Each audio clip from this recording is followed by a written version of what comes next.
আমরা অতীতে দেখেছি দুঃখজনকভাবে একটি চিত্র বারবার দেখেছি আমরা, সেটি হচ্ছে যত না আমরা ভবিষ্যৎ নিয়ে আলোচনা করেছি তার থেকে বেশি আমরা অতীত নিয়ে আলোচনা করেছি।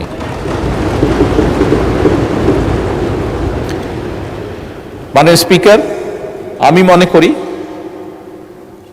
আজকে দেশের প্রত্যেকটি মানুষ চায় যে আমরা ভবিষ্যৎ নিয়ে কথা বলবো। সেজন্যই মাননীয় স্পিকার, এই যে বাজেট সেশন, এই বাজেট সেশনকে বিশেষ করে যেহেতু আমি সরকারি দলের সদস্য, সেই জন্য আজকে আমরা যে বাজেট উপস্থাপন করছি, এই বাজেটকে আমি একটি নামকরণ দিতে চাই, সেটি হচ্ছে জীবন বান্ধব বাজেট।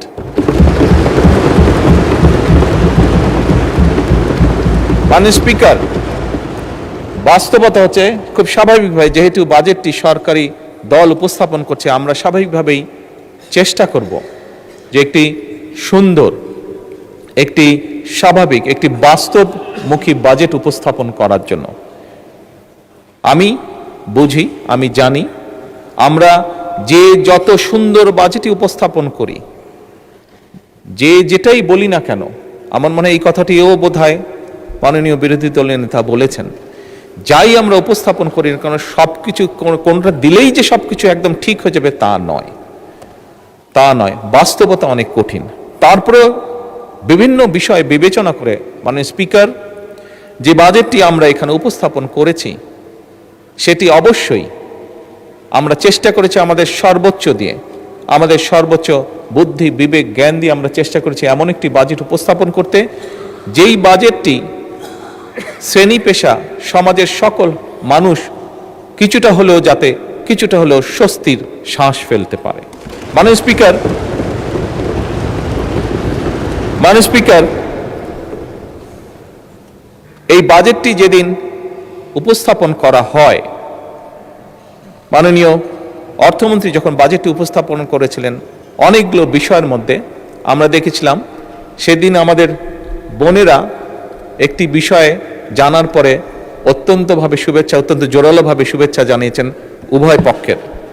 সেটা হচ্ছে যে নিত্য প্রয়োজনীয় যেসব জিনিস আছে, নিত্য প্রয়োজনীয় বলতে যা আমরা সাধারণত বুঝে থাকি, এরকম 61টি পণ্যের উপর বলা যায় সম্পূর্ণভাবে আগে যা ট্যাক্স ছিল সেগুলো প্রত্যাহার করে নেওয়া হয়েছিল।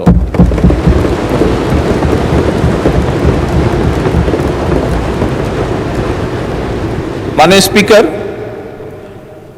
এটি আমি গৌরব করে বলতে চাই না, তবে বাস্তবতার ভিত্তিতে বলতে চাই, এবং তার জন্য সর্বোপরি আমি প্রথমেই আল্লাহ রব্বুল আলমিনের দরবারে শুকরিয়া আদায় করতে চাই যে এই শুল্ক প্রত্যাহার করার ফলে আমরা অতীতে খেয়াল করেছি যে বাজেট উপস্থাপনের আগে এবং বাজেট উপস্থাপনের পরে, আগে পরে দুদিকতেই অনেক নিত্য প্রয়োজনীয় জিনিসের দাম হঠাৎ করে কোনো কারণ ছাড়া বেড়ে যেত। তবে আলহামদুলিল্লাহ, আল্লাহর রহমতে এবছর আমরা সেরকম কোনো দৃশ্য দেখিনি।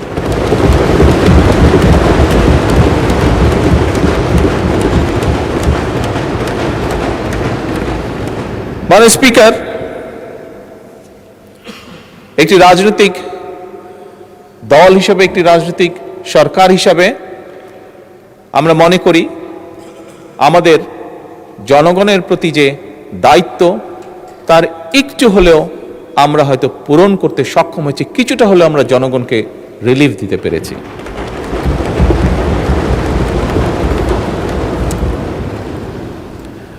মাননীয় স্পিকার, আমাদের সকলের জানা আছে, গতকালকে এখানে বিরোধী দলের চিফ হুইপ ওনার বক্তব্যে উনি উল্লেখ করেছিলেন যে কোন প্রেক্ষাপটে এই সংসদ, এই সরকার গঠিত হয়েছে।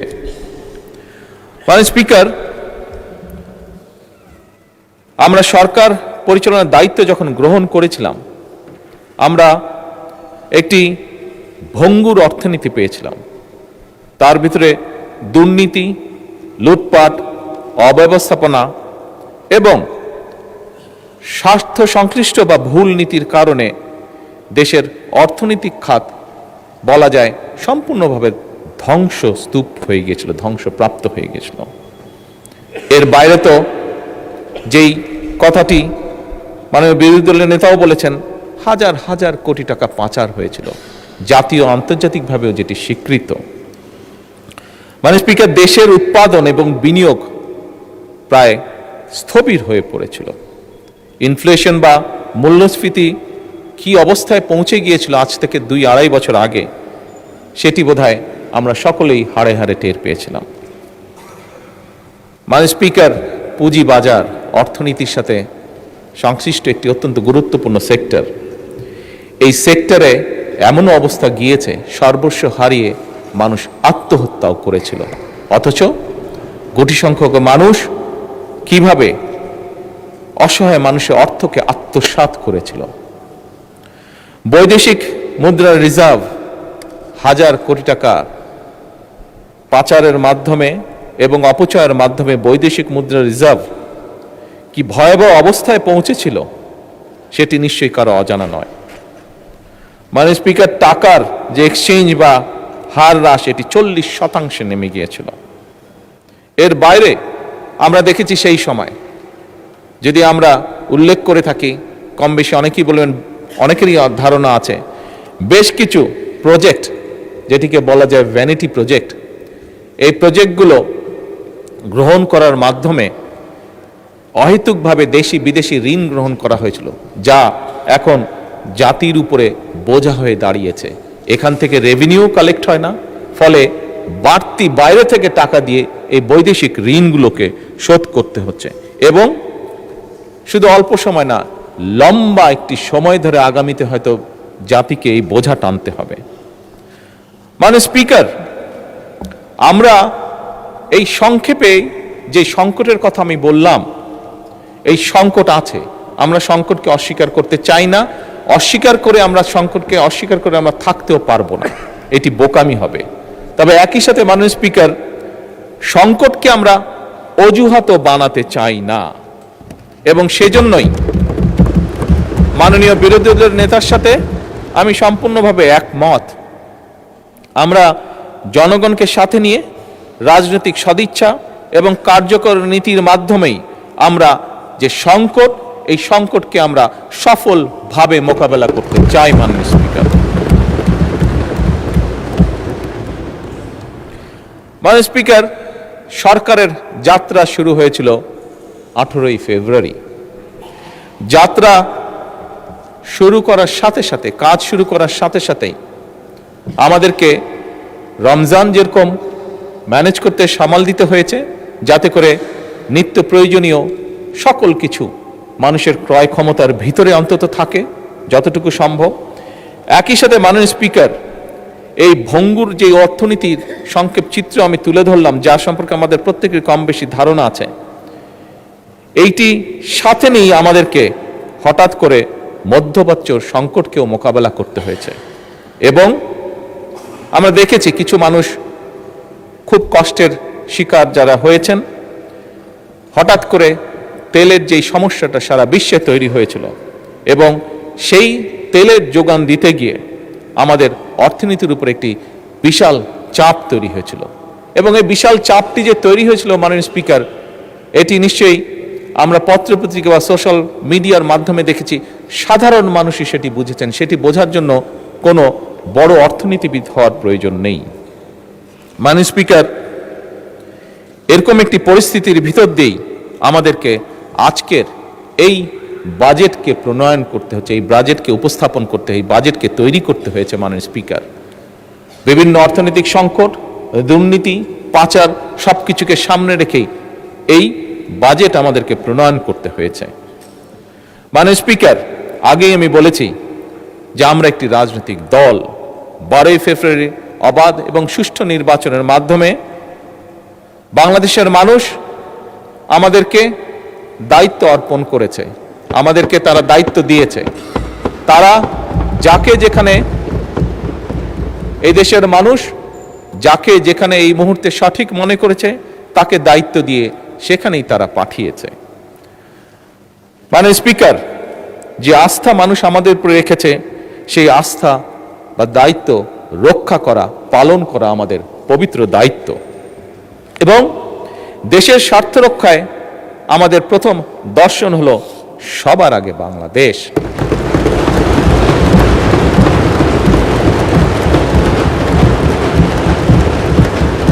মাননীয় স্পিকার,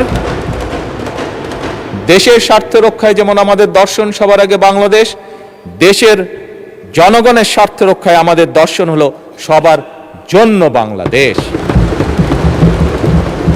এবং এই দর্শনের ভিত্তিতেই মাননীয় স্পিকার আমরা একটি গণতান্ত্রিক, মানবিক এবং কল্যাণমূলক রাষ্ট্র গঠনের লক্ষ্য নিয়ে 2026 এবং 27-এর অর্থ বছরের বাজেট প্রণয়ন করছি। মাননীয় স্পিকার, স্বাভাবিক জনসংখ্যা বাড়ছে, অর্থনীতি বাড়ছে, মানুষের সকল অবস্থার সিচুয়েশনের পরিবর্তন ঘটছে এবং স্বাভাবিকভাবেই প্রয়োজনীয়তা অনুযায়ী, বাস্তব প্রয়োজনীয়তা অনুযায়ী বাজেট বড়ই দিতে হয়েছে। বাজেট বড়ই হয়, পৃথিবীর সব দেশেই তাই হয়ে থাকে, বাংলাদেশের ব্যতিক্রম নয়। মাননীয় স্পিকার, আমরা যে বাজেট সেশনে আলোচনা করছি বাজেট, এই আলোচনায় অনেক সদস্য হতেই পারে, হওয়াটাই স্বাভাবিক, যেটা আমরা বলেছি, আমি একমত বিরোধী দলের নেতার সাথে, বিভিন্ন জনের বিভিন্ন মতামত থাকতেই পারে। অনেকে এই বাজেটের আকার নিয়ে বলেছেন আকার হয়তো বড় হয়েছে, প্রশ্ন তুলেছেন বা তাদের কনসার্ন এক্সপ্রেস করেছেন। মাননীয় স্পিকার, মানুষের স্বপ্ন বা অধিকারের পরিধি কিন্তু এই সংখ্যার চেয়ে অনেক অনেক বড়। এবারে বাজেটে মাননীয় স্পিকার শুধু বার্ষিক, এবার যে বাজেট, এই বাজেটটি শুধু বার্ষিক আয় ব্যয়ের হিসাব নয় মাননীয় স্পিকার, বরং বাজেট বাংলাদেশের অর্থনীতিকে একটা নতুন ভিত্তির উপরে আমরা দাঁড় করাতে চাই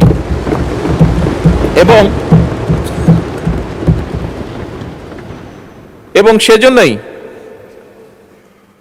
মাননীয় অর্থ এবং পরিকল্পনা মন্ত্রী জাতীয় সংসদে গণতান্ত্রিক, মানবিক ও অন্তর্ভুক্তিমূলক অর্থনীতির অভিযাত্রা শিরোনামে এই বাজেটটিকে উপস্থাপন করেছেন ওনার বক্তব্যে। মাননীয় স্পিকার, এইবার যে আমরা যে বাজেটটি উপস্থাপন করছি, এই বাজেটের অন্য একটি গুরুত্বপূর্ণ লক্ষ্য হচ্ছে অর্থনীতিকে কিছু মুষ্টিমেয় সুবিধাভোগীদের কবল থেকে বের করে নিয়ে এসে সাধারণ নাগরিকের, সকল নাগরিকের এতে অংশগ্রহণ করা এবং এর মাধ্যমে একটি ন্যায়ভিত্তিক, মানবিক, মর্যাদাপূর্ণ এবং অন্তর্ভুক্তিমূলক অর্থনৈতিক ব্যবস্থা গড়ে তোলা। মাননীয় স্পিকার, এবারের বাজেটের অন্যতম তিনটি সবচেয়ে গুরুত্বপূর্ণ যে বিষয়, যেটির উপরে আমাদের সরকার জোর দিতে চাইছে, সেটি হচ্ছে প্রথমত দরিদ্র, নিম্ন আয় এবং ঝুঁকিগ্রস্ত মানুষের সামাজিক সুরক্ষা নিশ্চিত করে জীবনযাত্রার যে বোঝা, সেটিকে যতটুকু সম্ভব লাঘব করা।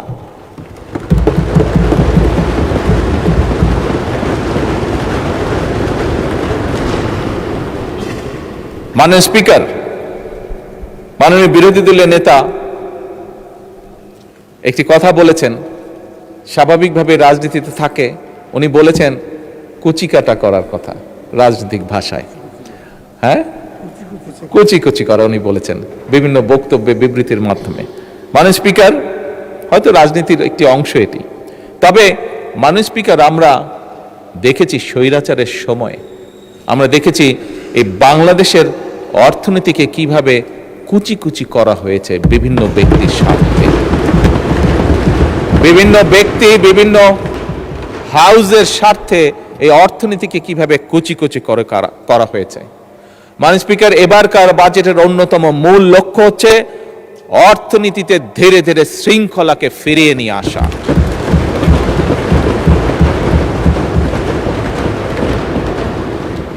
মাননীয় স্পিকার, অন্যতম তৃতীয় যে মূল লক্ষ্য এই বাজেটের, সেই লক্ষ্যটি হচ্ছে যা, মাননীয় স্পিকার, আপনি জানেন গত সপ্তাহে আমি দুটি দেশ সফর করে এসেছি, একটি মালয়েশিয়া এবং একটি চীন। একটি আন্তর্জাতিক গণমাধ্যম তাদের পর্যালোচনায় বলেছে যে এবারকার সফরটির লক্ষ্য, উদ্দেশ্য, কথাবার্তা শুনে মনে হচ্ছে যে বাংলাদেশ সরকার এই দেশের অর্থনীতির উপরে জোর দিয়েছে এবং বিনিয়োগের উপরে তারা জোর দিয়েছে। এটি হচ্ছে তাদের একটি আন্তর্জাতিক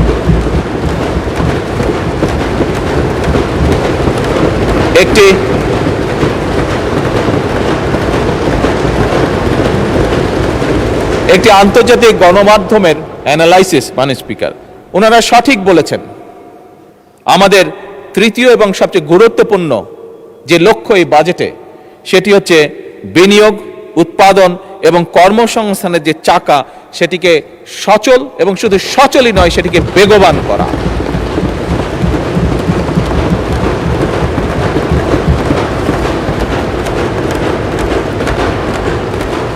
মাননীয় স্পিকার, 2026-27 অর্থ বছরের যে বাজেটের আকার ধরা হয়েছে সেটি হচ্ছে 9,38,000 কোটি টাকা, যার বিপরীতে আয় ধরা হয়েছে, রাজস্ব আয় ধরা হয়েছে 6,95,000 কোটি টাকা। মাননীয় স্পিকার, দেশের বর্তমান বাস্তবতা হলো আমাদের সম্পদের সীমাবদ্ধতা রয়েছে, আমরা যত বড় বড় যাই কথা বলি না কেন। সুতরাং আমরা যদি অর্থনৈতিক যে চাকা সেটিকে যদি বেগবান রাখতে হয়, তাহলে অবশ্যই মাননীয় স্পিকার আমাদের বিনিয়োগ এবং বিনিয়োগ প্রয়োজন।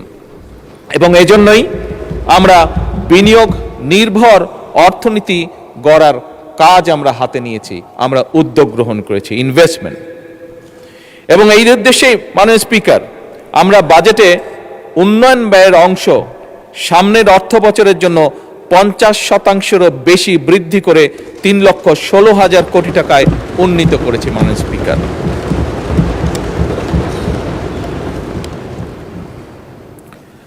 আবারও আমি মাননীয় বিরোধী দলের একটি কথাকে কোট করে বলতে চাই যে আমাদের লক্ষ্যই হচ্ছে জনগণের অর্থ জনগণের কল্যাণে, উৎপাদনশীল খাতে ব্যয় হবে, এটিই আমাদের নীতি, এটি আমাদের লক্ষ্য।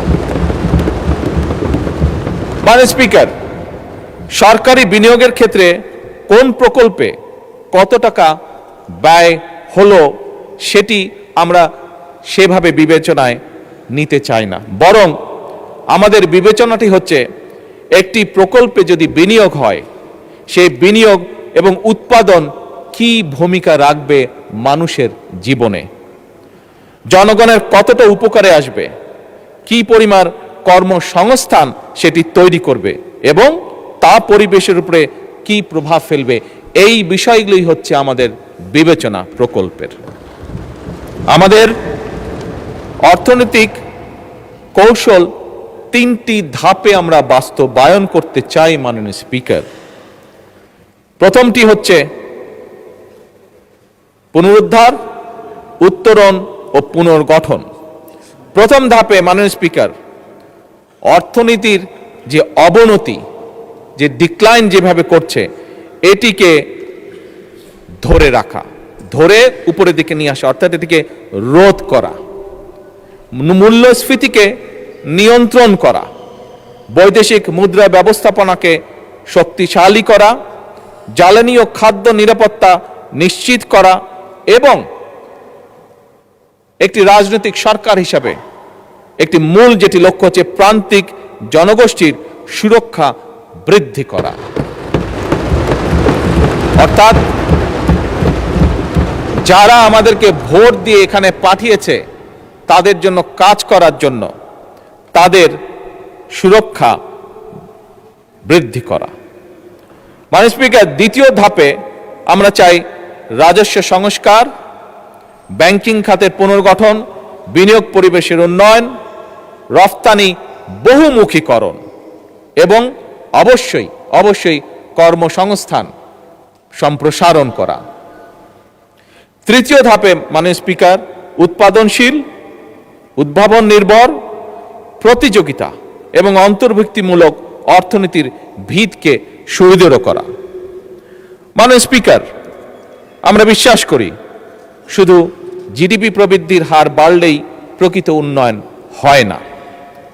উন্নয়ন তখনই হয়, একজন মানুষ হিসেবে, একজন রাজনীতিবিদ হিসেবে আমি উন্নয়নকে তখনই বুঝি যখন সাধারণ মানুষের ঘরে স্বস্তি আসে, যখন জনগোষ্ঠীর, বিশেষ করে দরিদ্র জনগোষ্ঠীর সামাজিক সুরক্ষা নিশ্চিত হয়, যখন তরুণরা তাদের যোগ্যতা অনুযায়ী কর্মে নিযুক্ত হয়, যখন কৃষক ভাইটি তার পরিশ্রমের ন্যায্য মূল্য পায়, অর্থাৎ তার যে প্রোডাক্ট সেটির ন্যায্য মূল্য পায়, যখন উদ্যোক্তারা, যেটি মাননীয় বিরোধী দলের নেতাও তার বক্তব্যে কিছুটা উল্লেখ করেছেন, যখন কোনো ইনভেস্টর বা উদ্যোক্তা কোনো রকম হয়রানি ছাড়া ব্যবসা শুরু করতে পারেন, ব্যবসা করতে পারেন এবং পরিচালনা করতে পারেন, এবং আমানতকারী তার অর্থ ফেরত পাওয়ার নিশ্চয়তা পান, এবং রাষ্ট্রীয় প্রতিষ্ঠানগুলো জনগণের কাছে স্বচ্ছ এবং দায়বদ্ধ থাকে। মাননীয় স্পিকার, আমি এটাকেই মনে করি অর্থবহ উন্নয়ন। আমাদের এবারের বাজেটে সেই মানবিক এবং গণতান্ত্রিক অর্থনীতির ভিত্তি নির্মাণের রূপকল্প।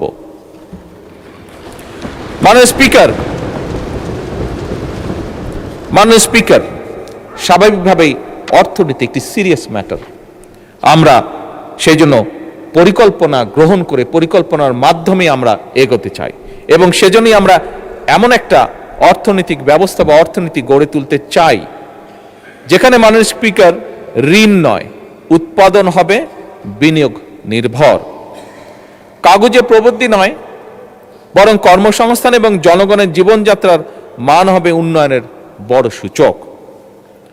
মাননীয় স্পিকার, বাংলাদেশ, যে বাংলাদেশকে নিয়ে আমরা অনেক কিছু ভাবি, অনেক চিন্তা করি, এমন একটি বাংলাদেশকে আমরা গড়তে চাই, এমন একটি বাংলাদেশকে আমরা গড়ে তুলতে চাই যেখানে আমাদের তরুণরা তারা চাকরির জন্য বছরের পর বছর অপেক্ষা করবে না, বরং তার মেধা, দক্ষতা এবং উদ্যোক্তা দিয়ে তার যে উদ্যমী যেই শক্তিটি আছে সেটি দিয়ে নিজেই নিজের কর্মসংস্থান সৃষ্টি করতে পারবে। এবং মাননীয় স্পিকার,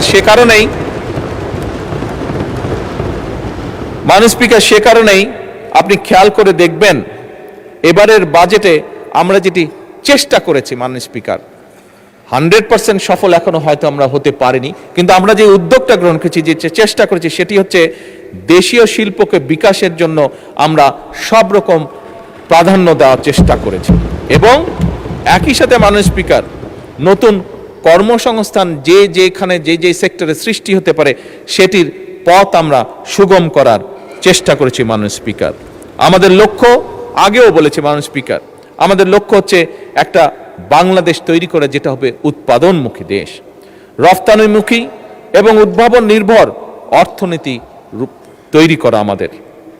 এবং এ কারণেই কিন্তু মাননীয় স্পিকার, এখানেও আমি বলেছি, আমাদের শিল্পমন্ত্রী ওনার একটি বক্তব্যে কয়েকদিন আগে বলেছেন, আমরা যে সকল বাস্তবায়নের জন্য এই অর্থনীতির যে গতি চাকা, এটিকে বেগবান করার জন্য মাননীয় স্পিকার, আমরা বন্ধ এবং রুগ্ন যে শিল্প কারখানাগুলো আছে সেগুলো চালু করার বিভিন্ন রকম উদ্যোগ আমরা গ্রহণ করেছি। মাননীয় স্পিকার, নতুন শিল্প স্থাপনে সহায়তা প্রদানের আমরা চেষ্টা করছি, দেশীয় এবং বিদেশি বিনিয়োগকে আকৃষ্ট করা, এবং একই সাথে মাননীয় স্পিকার, শিল্প অঞ্চল ভিত্তিক কর্মসংস্থান নতুন সুযোগ যাতে সৃষ্টি করতে পারে সেটাও আমরা চেষ্টা করছি। মাননীয় স্পিকার, একটু আগে বিরোধী দলের নেতা উল্লেখ করেছেন, আপনি উল্লেখ করেছেন, এবং আমাদের এখানে সংসদ সদস্য আছেন জনাব পার্থ, উনিও ওনার বক্তব্যে বলেছেন ওনাদের এলাকার কথা, আপনারা তিনজনই বলেছেন ভোলার কথা। মাননীয় স্পিকার, যেহেতু এই বিষয়টি এসছে, আমি ওদিন বলেছিলাম যে একটি পরিকল্পনা আমাদের আছে, যেহেতু ওখানে গ্যাস পাওয়া গিয়েছে, এনার্জি পাওয়া গেছে, আমরা ওখানে শিল্প পার্ক তৈরি করতে পারি কিনা সেই ব্যবস্থা পরিকল্পনা অলরেডি আমরা গ্রহণ করছি।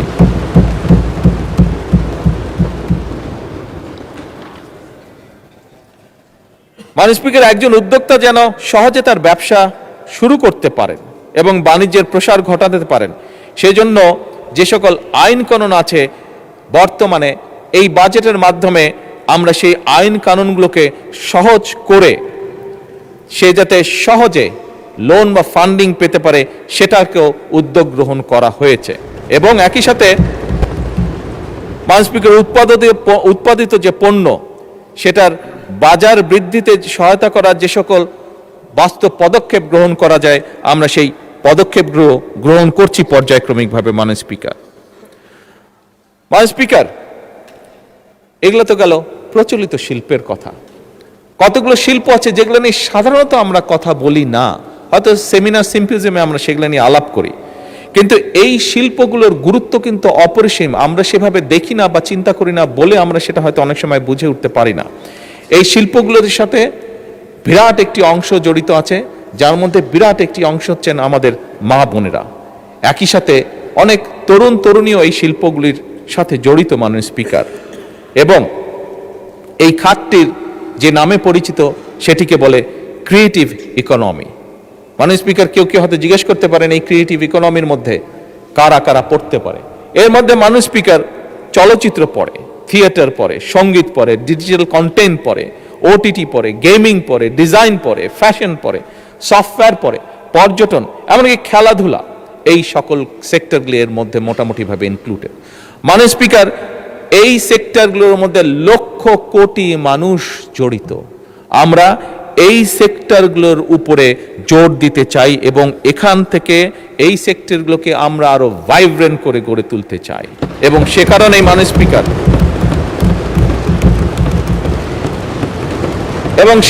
মাননীয় স্পিকার, এই খাতগুলোকে আমরা অর্থনীতির মূল ও স্রোতধারায় নিয়ে আসার উদ্যোগ গ্রহণ করেছি, সিদ্ধান্ত গ্রহণ করেছি মাননীয় স্পিকার। যা আমরা বিশ্বাস করি দেশের শুধু ভিতরের অর্থনীতি নয়, যা আমাদেরকে বৈদেশিক মুদ্রা অর্জনে সহযোগিতা করবে, যা আমাদেরকে অনেক ডাইরেক্ট এবং ইনডাইরেক্ট কর্মসংস্থানের সুযোগ সৃষ্টি করবে। মাননীয় স্পিকার, সরকার একদিকে পেশাদার খেলোয়াড় তৈরি করতে চায়। আমাদের গ্যালারিতে আজকে অনেক তরুণ তরুণীরা আছে, এদের মধ্যে অনেকেই আছে যারা বাই বন্ড, যারা বিভিন্ন, তাদেরকে যদি একটু সুযোগ দেওয়া হয় বাই বন্ড তারা ভালো খেলোয়াড় হতে পারবে। মাননীয় স্পিকার, আপনি নিজেও আপনার জীবনে একজন ভালো ফুটবল প্লেয়ার ছিলেন। মাননীয়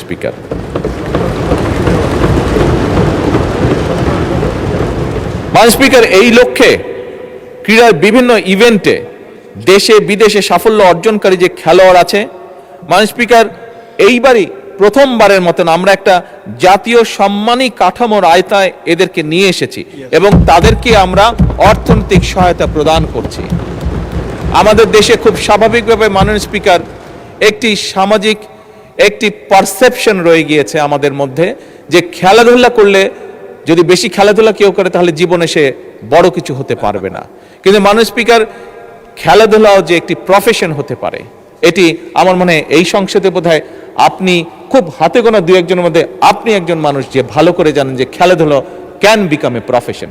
এবং আমরা এটিকে, মাননীয় স্পিকার, এটিকে আমরা তুলে ধরতে চাই। এই খেলাধুলার প্রফেশন হতে হবে, এর মাধ্যমে আমরা আমাদের ভবিষ্যৎ প্রজন্মের যারা সদস্য তাদেরকে, যারা এই খেলাধুলায় ভালো, তাদেরকে আমরা প্যাট্রোনাইজ করতে চাই, তাদেরকে সেইটাকে পেশা হিসেবে আমরা শক্তিশালীভাবে গড়ে তুলতে চাই। মাননীয় স্পিকার, অপরদিকে দেশে খেলাধুলায় যে শিক্ষা কারিকুলামে আমরা স্পোর্টসকে একটি বিষয় হিসেবে অন্তর্ভুক্ত করতে চাই। আমাদের যে রেগুলার কারিকুলাম আছে তার মধ্যে আমরা স্পোর্টসকে নিয়ে আসতে চাই। এই ব্যাপারে কাজ চলছে, ইনশাল্লাহ আগামী এক বছরের মধ্যে আমরা এটার প্রতিফলন দেখতে পাবো। মাননীয় স্পিকার, নতুন কুড়ি আমরা যারা আছি, আপনারা সহ মাননীয় স্পিকার, যে এইজ গ্রুপটা আছে, আমরা কম বেশি সবাই নতুন কুড়ি শব্দটির সাথে পরিচিত, যেটি শহীদ রাষ্ট্রপতি জিয়াউর রহমান চালু করেছিলেন এই দেশের সেই সময়কার শিশু কিশোর যারা ছিল তাদের ভিতরে যে প্রতিভা ছিল, সেই প্রতিভাগুলো, কালচারাল প্রতিভা যেগুলো ছিল, সেটিকে বের করে নিয়ে আসা, তাদেরকে আরো কনফিডেন্ট ভাবে গড়ে তোলা। মাননীয় স্পিকার, সেই নতুন কুড়িরই চালু হয়েছে এবং নতুন কুড়ির আরেকটি নতুন ভার্সনও আমরা চালু করেছি, সেটি হচ্ছে স্পোর্টস। মাননীয় স্পিকার, আমরা নতুন কুড়িতে যেরকম আমাদের আগামী প্রজন্মরা, ভবিষ্যৎ প্রজন্মরা তাদের কোয়ালিটিসগুলোকে বের করে নিয়ে আসবে, ঠিক খেলাধুলার ক্ষেত্রে আমরা নতুন কুড়ি চালু করেছি। এর মাধ্যমে মাননীয় স্পিকার, এই খাতগুলোর অর্থনীতি একটি নতুন খাত হিসেবে বিকশিত হওয়ার পাশাপাশি এর মাধ্যমে সারা দেশের তরুণদের মধ্যে আয় এবং কর্মসংস্থান সৃষ্টি হবে। এবং একই সাথে মাননীয় স্পিকার, দৃঢ়ভাবে আমি বিশ্বাস করি সামাজিক ও সাংস্কৃতিক একত্রতা এবং সংহতি বৃদ্ধি পাবে। মাননীয় স্পিকার, মাননীয় বিরোধী দলীয় নেতা তার বক্তব্যে উল্লেখ করেছেন, আমরা সকলেই জানি যে বাংলাদেশের যে শ্রম বাজার বিদেশে আছে, এটির উদ্যোক্তা ছিলেন শহীদ রাষ্ট্রপতি জিয়াউর রহমান। শহীদ রাষ্ট্রপতি জিয়াউর রহমানের সময় মধ্যপ্রাচ্য সহ, বিশেষ করে মধ্যপ্রাচ্য, পৃথিবীর অন্য দেশ তো অবশ্যই আছে, বাট বিশেষ করে মধ্যপ্রাচ্য এবং মধ্যপ্রাচ্যের বাইরেও বিভিন্ন দেশে সেই সময় বাংলাদেশ থেকে বিভিন্ন শ্রেণী পেশার মানুষ তাদের কর্মসংস্থান নিয়ে সেখানে গিয়েছিল। মাননীয় স্পিকার, শহীদ জিয়ার সেই ধারাবাহিকতাটাকে রক্ষা করে বর্তমান সরকার বৈশ্বিক শ্রমবাজারে আরো বেশি সংখ্যক দক্ষ জনশক্তি জন্য নতুন নতুন বৈদেশিক কর্মসংস্থানের সুযোগ সৃষ্টি করার চেষ্টা করছে মাননীয় স্পিকার। এবং শুধু তাই নয়, প্রবাসী বাংলাদেশিরা আমরা জানি আমাদের অর্থনীতিতে একটি শক্তিশালী ভূমিকা রাখেন এবং সে কারণে মাননীয় স্পিকার আমরা কাজ করছি এই যে প্রবাসীরা যখন দেশে ফিরেন তাদের বা বিদেশেই থাকেন তাদেরকে অনেক সময় অনেক সমস্যার সম্মুখীন হতে হয়। এই সমস্যার সম্মুখীন যেগুলা তারা হন এইগুলো যাতে কিছুটা হলেও তাদেরকে আমরা রিলিফ দিতে পারি, সেই জন্য মাননীয় স্পিকার আমরা একটি কার্ডের উপরে কাজ করছি যেটির নাম আমরা দিয়েছি প্রবাসী কার্ড। এবং এই কার্ডের মাধ্যমে আমরা তাদেরকে তাদের যে প্রাত্যহিক যে সমস্যাগুলো সেগুলো কিভাবে তাদেরকে রিলিফ দেওয়া যায় সেখানে সেই ব্যবস্থাটি আমরা রাখছি। মাননীয় স্পিকার, যে কোনো দেশের অর্থনীতি বিদ্যুৎ ও জ্বালানির উপরে ভীষণভাবে নির্ভরশীল, যে দেশের কথাই বলি না কেন। মাননীয় স্পিকার, তাই জ্বালানি নিরাপত্তা নিশ্চিত করা শুধু একটা অর্থনৈতিক বিষয় নয়, বরং এটির সাথে জাতীয় নিরাপত্তা ও ভবিষ্যৎ উন্নয়ন ভিত্তি এটা। মাননীয় স্পিকার, বর্তমান সরকার দায়িত্ব গ্রহণের সময় এমন একটি জ্বালানি খাত পেয়েছে যেটি নিয়ে গতকালকে আমরা এই সংসদে আলোচনা করেছি, যেই খাতের মাননীয় স্পিকার সীমাহীন দুর্নীতি ঘটেছে, সীমাহীন এমন দুর্নীতি ঘটেছে মাননীয় স্পিকার, ঘটনাগুলো শুনলে জানলে রীতিমতন গা শিউরে ওঠে কিভাবে এই দেশের জনগণের অর্থর অপচয় করা হয়েছে। দীর্ঘদিনের ভুল ও প্ল্যানহীন বা অপরিকল্পিত সিদ্ধান্ত অথবা উদ্দেশ্যমূলক ব্যয়বহুল চুক্তি এবং দেশীয় অনুসন্ধানে চরমভাবে অবহেলা করা হয়েছে। বিভিন্ন বিদেশি কোম্পানিকে বিভিন্ন ফিল্ডগুলো দিয়ে দেওয়া হয়েছে, আমাদের নিজেদের যে বাপেক্স আছে সেটিকে কোনো রকম উৎসাহ দেওয়া হয়নি, সেটির জন্য কোনো রকম কাজ করা হয়নি, শুধুমাত্র নিজেদের স্বার্থে, রাজনৈতিক স্বার্থে, ক্ষমতা ধরে রাখার স্বার্থে বিদেশি কিছু কোম্পানিকে সেই সুযোগগুলো দেওয়া হয়েছিল। মাননীয় স্পিকার, এই খাত বহুমাত্রিক সংকটে নিমজ্জিত। বর্তমান সরকার জ্বালানি খাতে শৃঙ্খলা প্রতিষ্ঠা করতে সব রকমের উদ্যোগ গ্রহণ করেছে। মধ্যপ্রাচ্য সংকট আমাদের সামনে মাননীয় স্পিকার আরেকবার প্রমাণ করেছে যে আমদানি নির্ভর জ্বালানি ব্যবস্থা আমাদের জন্য কতটা ঝুঁকিপূর্ণ বা যে কোনো দেশের জন্য কতটা ঝুঁকিপূর্ণ। এবং সেই কারণে সরকার জ্বালানির উৎস বহুমুখীকরণ, দেশীয় গ্যাস অনুসন্ধান, রিনিউয়েবল এনার্জির সম্প্রসারণ, জাতীয় গ্রিডকে মডার্নাইজ করা, জ্বালানি দক্ষতা বৃদ্ধির উপরে আমরা গুরুত্ব আরোপ দিয়েছি। কারণ আমরা যেই $1 ট্রিলিয়ন ইকোনমিকে এইম করছি সেটিকে যদি আমাদের বাস্তবায়ন করতে হয় মাননীয় স্পিকার, তাহলে অবশ্যই আমাদেরকে এনশিওর করতে হবে যাতে নির্বিঘ্ন জ্বালানি সাপ্লাই অব্যাহত থাকে।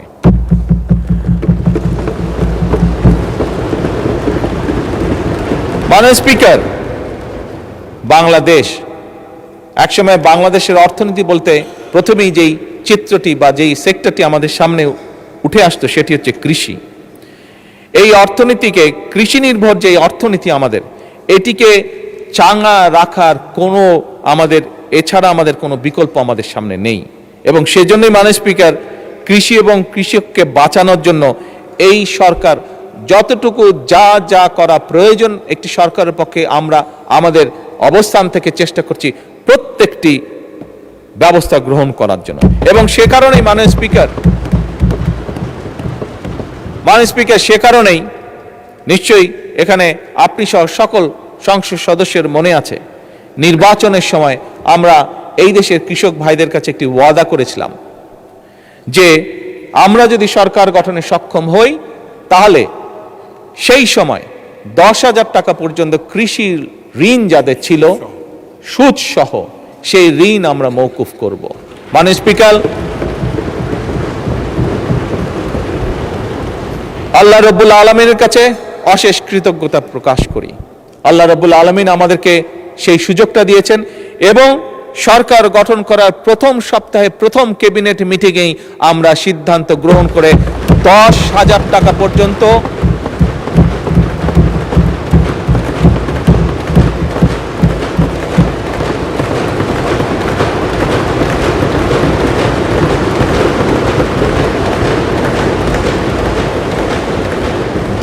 টাকা পর্যন্ত সুদ সহ যে কৃষি ঋণ ছিল প্রায় 13 লক্ষ কৃষকের সেই কৃষি ঋণ আমরা মওকুফ করেছি সরকার। মাননীয় স্পিকার, আমরা আরেকটি কমিটমেন্ট করেছিলাম এই দেশের কৃষক ভাইদের কাছে যে তাদেরকে সহায়তা করার জন্য, তাদের পাশে দাঁড়ানোর জন্য সরকার তার সর্বোচ্চ সামর্থ্য নিয়ে তাদেরকে একটি কার্ড পৌঁছে দিতে চায়, যার মাধ্যমে বাৎসরিক তাদের কাছে সরাসরি সরকারের পক্ষ থেকে 2,500 টাকা পৌঁছে যাবে, যার মাধ্যমে তারা কিছুটা হলেও রিলিফ পাবে। মাননীয় স্পিকার, এই কার্ডের মাধ্যমে, যা বেশ কিছু লম্বা, এই কার্ডের মাধ্যমে আমরা কৃষক ভাইদের কাছে আরো 10টি, শুধু যে তাদের কাছে টাকা পৌঁছবে তা নয়, আরো 10টি সুবিধা আমরা পৌঁছে দিব। এবং মাননীয় স্পিকার, আপনি জানলে খুশি হবেন যে আগামী অর্থাৎ 2026-27 অর্থ বছরে ইনশাল্লাহ আমরা দেশের প্রায় 43 লক্ষ কৃষকের কাছে এই কার্ড পৌঁছে দেওয়ার পরিকল্পনা গ্রহণ করেছি।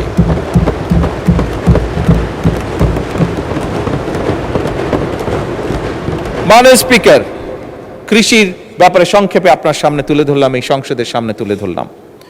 কৃষির সাথে আরেকটি বিষয় ওতপ্রোতভাবে জড়িত। শুধু কৃষি বা কেন বলি, আমাদের সকালে ঘুম থেকে উঠে রাতে ঘুমানো যাওয়া পর্যন্ত যেই বিষয়টি একটি জড়িত, সেটি হচ্ছে দেশের পানি। মাননীয় স্পিকার, দেশে দীর্ঘদিন ধরে নদী খনন, পানি সংরক্ষণ, বন্যা নিয়ন্ত্রণ, নদী ভাঙন প্রতিরোধ, আন্তঃনদী ব্যবস্থায় সমন্বিত পরিকল্পনা একটি অভাব ছিল বা আছে, আমি বলবো এখনো বিদ্যমান আছে। মাননীয় স্পিকার, সুতরাং নদীর যে নাব্যতা, প্রায় আমরা দেখি নদীগুলোতে হয় বন্যা হচ্ছে অথবা নদীগুলোতে পানি শুকিয়েছে। সবকিছু মিলে নদীর যে নাব্যতা, এটি ফিরিয়ে এনে, এগুলিকে খনন করার মাধ্যমে এগুলোকে ফিরিয়ে এনে দেশে বন্যা খরা থেকে মুক্ত রেখে, একই সাথে মাননীয় স্পিকার, সারা বছর যাতে আমাদের কৃষক ভাইরা, মাননীয় স্পিকার, আমি এমন জায়গায়ও গিয়েছি যেখানে বর্ষাকালেও, যেখানে পানি থই থই করে বর্ষাকালে, সেখানেও আমরা দেখেছি অনেক খালে পানি থই থই করছে, কিন্তু খাল থেকে কিছু দূরে কৃষক পানির অভাবে তার জমিতে সেচ দিতে পারছে না। সেজন্যই মাননীয় স্পিকার, সারা বছর যাতে কৃষক সেচ সুবিধা নিশ্চিত রাখতে পারে, তার জন্য বর্তমান সরকার পুনরায় যেখানে সম্ভব নদীগুলো, যে সকল নদী পসিবল সেই নদীগুলো এবং খালগুলোকে খনন এবং পুনর্খননের কাজ এরই ভিতরে শুরু করেছে। মাননীয় স্পিকার, আগামী 5 বছরে আমাদের পরিকল্পনা সমগ্র বাংলাদেশে ইনশাল্লাহ আমরা 20,000 কিলোমিটার খাল খনন করব। এবং মাননীয় স্পিকার, এরই মধ্যে 20,000-এর মধ্যে গত 3 মাসে আমরা প্রায় 900 কিলোমিটার খাল পুনর্খনন এবং খনন করেছি। কিছু কিছু ক্ষেত্রে মাননীয় স্পিকার আমরা কমপ্লেন পেয়েছি, সেগুলোকে আমরা দেখছি, দরকার হলে সেগুলো আবার আমরা হাতে নিব সেই কাজগুলো। মাননীয় স্পিকার, আমাদের সংসদ সদস্যরা, বিশেষ করে দেশের উত্তরাঞ্চল থেকে যে সকল সংসদ সদস্য নির্বাচিত হয়েছেন, সেটি রাজশাহী হোক অথবা সেটি রংপুর বিভাগ হোক না কেন, প্রত্যেকেরই দুটি বড় কনসার্ন হচ্ছে পানি, পদ্মা, তিস্তা। মাননীয় স্পিকার, বিএনপি সরকার বরাবরই কৃষি বা কৃষি বান্ধব সরকার। বিএনপি সরকার যখনই সুযোগ পেয়েছে দেশ পরিচালনার, সকল সময় নিশ্চিত করার চেষ্টা করেছে যে আমরা দেশের মানুষের পানি যাতে নিশ্চিত রাখতে পারি, পানির প্রবাহ। এবং সে কারণে মাননীয় স্পিকার, বর্তমান সরকার পদ্মা ব্যারেজ নির্মাণের উদ্যোগ গ্রহণ করেছে, যা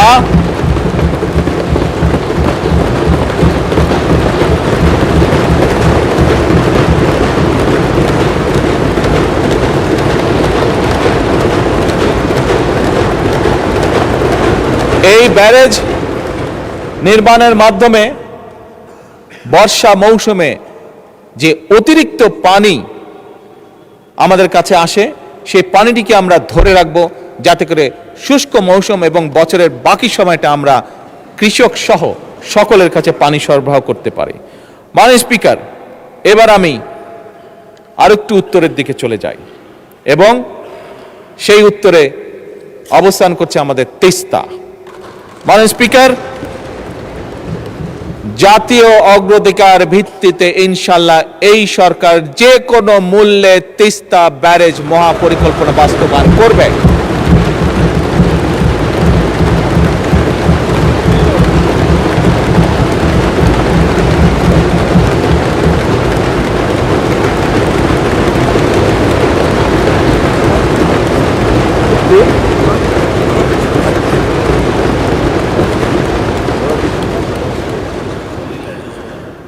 মাননীয় স্পিকার, একটি দেশের জন্য শিক্ষিত, দক্ষ এবং নৈতিক মূল্যবোধ সম্পন্ন মানুষ হচ্ছে সবচেয়ে বড় সম্পদ একটি দেশের জন্য।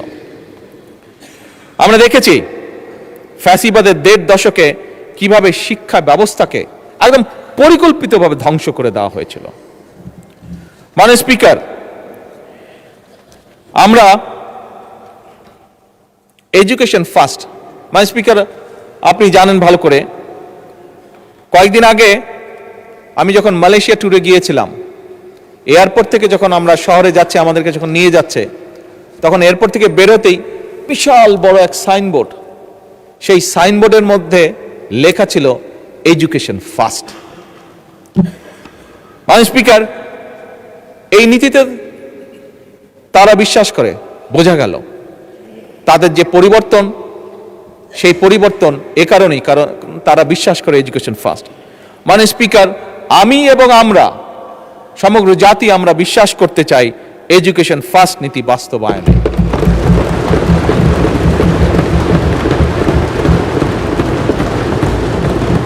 এবং সে কারণে মাননীয় স্পিকার, প্রস্তাবিত বাজেটে বর্তমান সরকার দেশের ইতিহাসে শিক্ষা খাতে সবচাইতে বেশি বরাদ্দ রেখেছে। এবং মাননীয় স্পিকার, আগামী অর্থ বছরে শিক্ষা খাতে বরাদ্দ জিডিপির 2% উন্নীত করার প্রস্তাব করা আছে। এবং মাননীয় স্পিকার, আমরা আমাদের সর্বোচ্চ চেষ্টা দিয়ে, বর্তমান সরকার সর্বোচ্চ চেষ্টা দিয়ে, আমাদের লক্ষ্য থাকবে আগামী 5 বছরে শিক্ষা খাতের বিনিয়োগ জিডিপির 5% উন্নীত করা।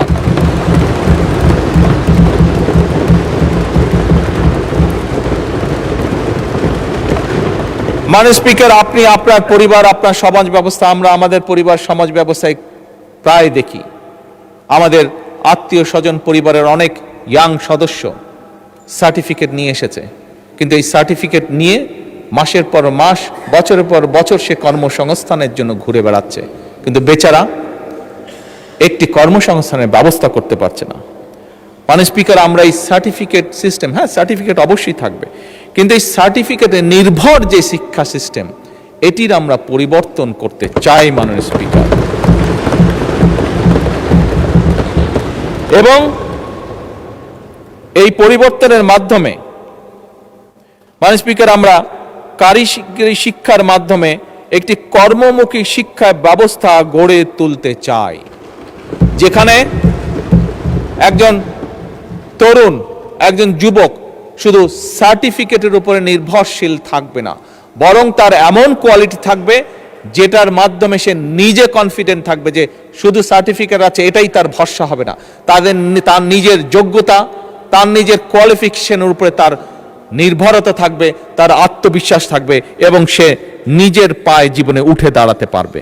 এবং সে কারণে মাননীয় স্পিকার, আমরা ক্লাস 6 থেকে পর্যায়ক্রমিকভাবে কারিগরি শিক্ষা, বাংলা এবং ইংরেজির পাশাপাশি তৃতীয় ভাষা শিক্ষা আমরা ইন্ট্রোডিউস করতে চাই। মাননীয় স্পিকার, আমার চায়না সফরে আমি সেই দেশের সরকারকে বলেছি যে আমরা চাই, কারণ স্বাভাবিকভাবে তাদের অর্থনীতির পরিধি বাড়ছে এবং তাদের প্রয়োজন হচ্ছে, এখন তাদের দেশে অনেকগুলো বিজনেস সাবজেক্ট আছে যেখানে তাদের মানুষেরা আজ কাজ করে না, কারণ তাদের লাইফ স্ট্যান্ডার্ড বেড়ে গিয়েছে, তাদের বিদেশ থেকে আস্তে আস্তে এমন পরিস্থিতি আছে যে মধ্যপ্রাচ্যের মতন তারাও বিদেশ থেকে মানুষ নিতে চাইছে, যে সেই কাজগুলো তারা করবে।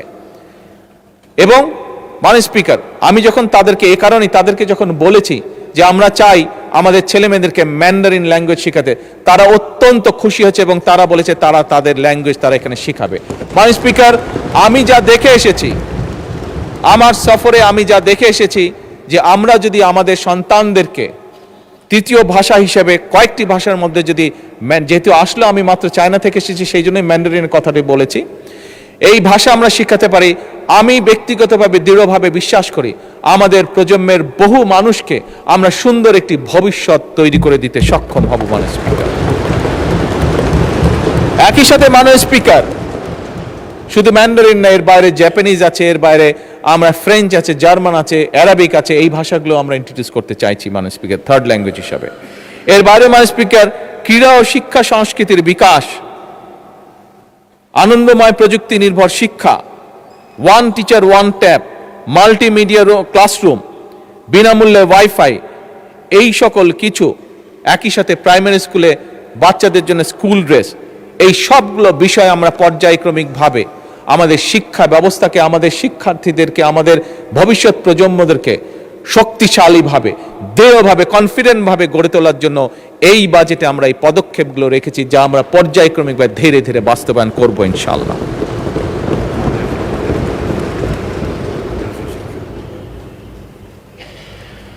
মাননীয় স্পিকার, শিক্ষা ব্যবস্থার মধ্যে একটি বিষয় মাননীয় বিরোধী নেতা উল্লেখ করেছেন, মাদ্রাসা শিক্ষা।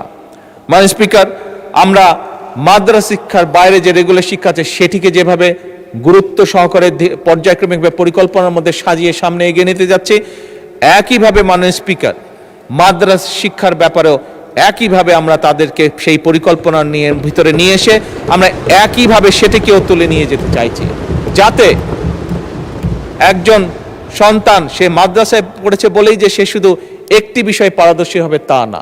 একটি জেনারেল শিক্ষা ব্যবস্থার ছাত্র বা ছাত্রী যেভাবে পারদর্শী অন্যান্য বিষয়, মাদ্রাসা শিক্ষা যে সকল ছাত্র বা ছাত্রী থাকবে তারাও একইভাবে সমভাবে সেই সকল বিষয়ে পারদর্শী হবে। এই পরিকল্পনা নিয়ে মাননীয় স্পিকার আমরা এগোচ্ছি। মাননীয় স্পিকার, ছোটবেলা থেকে পড়ে এসেছি চিকিৎসা মানুষের মৌলিক অধিকার। মাননীয় স্পিকার, এই কথাটি আমি, আমার সহকর্মীবৃন্দ, আমার অর্থমন্ত্রী, আমরা এই কথাটি দৃঢ়ভাবে মনে প্রাণে বিশ্বাস করি এবং বিশ্বাস করি বলেই মাননীয় স্পিকার, এবার বাজেটে সরকার এই চিকিৎসা সেবার উপরে সর্বোচ্চ গুরুত্ব দিয়েছে এবং সর্বোচ্চ বাজেট আমরা অ্যালোকেট করেছি। মাননীয় স্পিকার, এই প্রস্তাবিত যে বাজেট, এই বাজেটে জিডিপির 1.2% প্রস্তাব করেছে এইবার, কিন্তু ঠিক একইভাবে মাননীয় স্পিকার, আগামী 5 বছরে শিক্ষায় যেরকম আমরা জিডিপির 5% বরাদ্দ করতে চাই পর্যায়ক্রমিকভাবে ধীরে ধীরে, একই সাথে আমরা মাননীয় স্পিকার স্বাস্থ্য সেবাতেও আমরা জিডিপির বরাদ্দের 5% পরিকল্পিতভাবে উন্নীত করতে চাই আগামী 5 বছরে। মাননীয় স্পিকার, স্বাস্থ্যেরই বড় অস্বাস্থ্যকর অবস্থা। মাননীয় বিরোধী দল নেতা একটু আগে ওনার বক্তব্যে বলেছেন, আমি ওনার সাথে 101% একমত। এবং সে কারণে মাননীয় স্পিকার, আমরা একটা স্বাস্থ্য ব্যবস্থা গড়ে তুলতে চাই, যেই স্বাস্থ্য ব্যবস্থায় আমরা সহজেই প্রত্যেকটা নাগরিকের মিনিমাম স্বাস্থ্য ব্যবস্থা নিশ্চিত করতে পারি, এই একটি স্বাস্থ্য ব্যবস্থা গড়ে তুলতে চাই। আমরা জানি গতকালকে এই পার্লামেন্টে আলোচনা হয়েছে যে আমাদের জনগণ, বিরাট সংখ্যক একটা জনগণ, পরিবারের কেউ যদি অসুস্থ হয় তার চিকিৎসা ব্যয় মিটাতে গিয়ে পরিবার নিঃস্ব হয়ে যায় একদম। এবং সেইটিকে লক্ষ্য রেখেই মাননীয় স্পিকার আমরা সিদ্ধান্ত গ্রহণ করেছি, গতকালকেই বাজেটে উপস্থাপন করা হয়েছে এবং তার বাইরে গতকালকে আমি এবং মাননীয় অর্থমন্ত্রী আলোচনা করে আমরা সিদ্ধান্ত নিয়েছি মাননীয় স্পিকার, যে যেটি আমরা আগেও বলেছি উপস্থাপনের দিন, বাজেট উপস্থাপনের দিন, যে ডায়ালিসিস ফিল্টার, হার্টের স্টেন্টিংয়ের যে স্টেন্ট সেটি, হার্টের valve, pacemaker, oxygenators, peripheral vascular stent, radio frequency ablation fiber, চোখের লেন্স, ক্যান্সার চিকিৎসার যে কাঁচা মাল, মানে স্পিকার, এইগুলির উপরে ভ্যাট এবং ট্যাক্স যতটুকু সম্ভব ম্যাক্সিমাম কমানো যায় আমরা সেই উদ্যোগ গ্রহণ করেছি মানে স্পিকার। এবং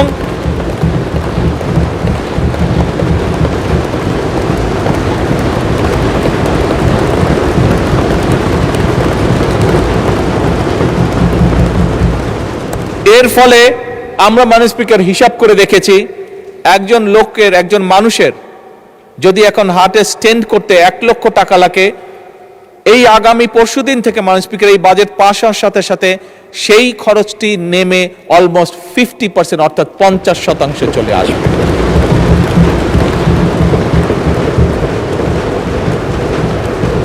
মানে স্পিকার, বাজেট বক্তব্যে, আমার বক্তব্য শুরু করার আগেই বলেছি, আমাদের বাজেটের মূল লক্ষ্যই হচ্ছে, আমরা যেহেতু রাজনীতি করি, আমরা যেহেতু রাজনৈতিক দল, আমাদের মূল লক্ষ্যই হচ্ছে যতটুকু সম্ভব দেশের মানুষকে রিলিফ দেওয়া, শ্রেণী বর্ণ নির্বিশেষে সকলকে। এবং সেটির প্রতিফলন মানে স্পিকার আপনি চিকিৎসা খাতে দেখলেন। মানে স্পিকার, চিকিৎসা যে ব্যয়, এই ব্যয়টি কমানোর পাশাপাশি আরেকটি বিষয় আমরা জোর দিয়েছি। এখানে মাননীয় বিরোধী দলের নেতা আছেন, ওনার সাথে আমার প্রথম লন্ডনে দেখা হয়েছিল আজকে থেকে প্রায় 5 বছর আগে। ওনার পরিবারের সদস্যরাও লন্ডনে থাকেন, উনি নিজে একজন চিকিৎসক, খুব সম্ভবত ওনার মেয়েও বোধহয় চিকিৎসক, আমি যতটুকু জানি। ছেলে চিকিৎসক, ওনার সবাই চিকিৎসক। আচ্ছা, ভেরি গুড, ভেরি গুড। মাননীয় বিরোধী দলীয় নেতা অবশ্যই ওয়াকিফাল আছেন, ওনার ধারণা আছে, যেহেতু উনি পরিবারের সাথে দেখা সাক্ষাৎ করার জন্য মাঝে জন্য ইউকেতে যান, আমিও যেহেতু আনফর্চুনেটলি বহুদিন আমাকে থাকতে হয়েছে দেশে আসতে না পারার কারণে।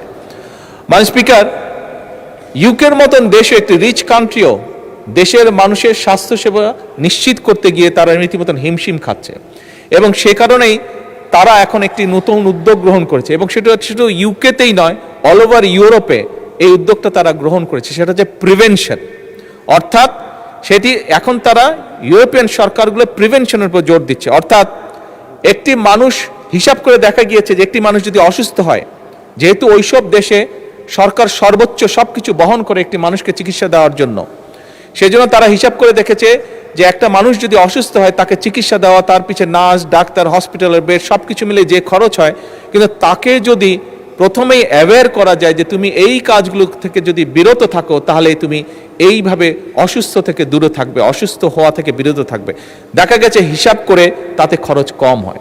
মানে স্পিকার, আমরাও এখন সিদ্ধান্ত গ্রহণ করেছি যে স্বাভাবিকভাবে 20 কোটি মানুষের দেশ, এত মানুষকে চিকিৎসা সুবিধা দিতে গেলে মাননীয় বিরোধী দলের নেতা বলেছেন কিভাবে মানুষ ওয়ার্ড হসপিটালগুলোতে মাটিতে পর্যন্ত শুয়ে থাকে। বিরোধী দলের নেতার জানার জন্য বলছি, আমার কাছে একটি স্ট্যাটিস্টিক্স আছে, এটি সবার জানার জন্য বলছি। হিসাব করে দেখা গিয়েছে মোটামুটিভাবে হাসপাতালগুলোতে, সারা বাংলাদেশের হাসপাতালগুলোতে মাটিতে শুয়ে থাকে প্রায় 40 লক্ষ মানুষ, 40 লক্ষ মানুষ যাদেরকে বেড দিতে পারে না। এখন এত বিশাল সংখ্যক জনসংখ্যার দেশ, স্বাভাবিকভাবে সরকারের, আমি বলেছি আমার বক্তব্যে, সরকারের সীমাবদ্ধতা আছে সম্পদের, রাষ্ট্রের সীমাবদ্ধতা আছে সম্পদের।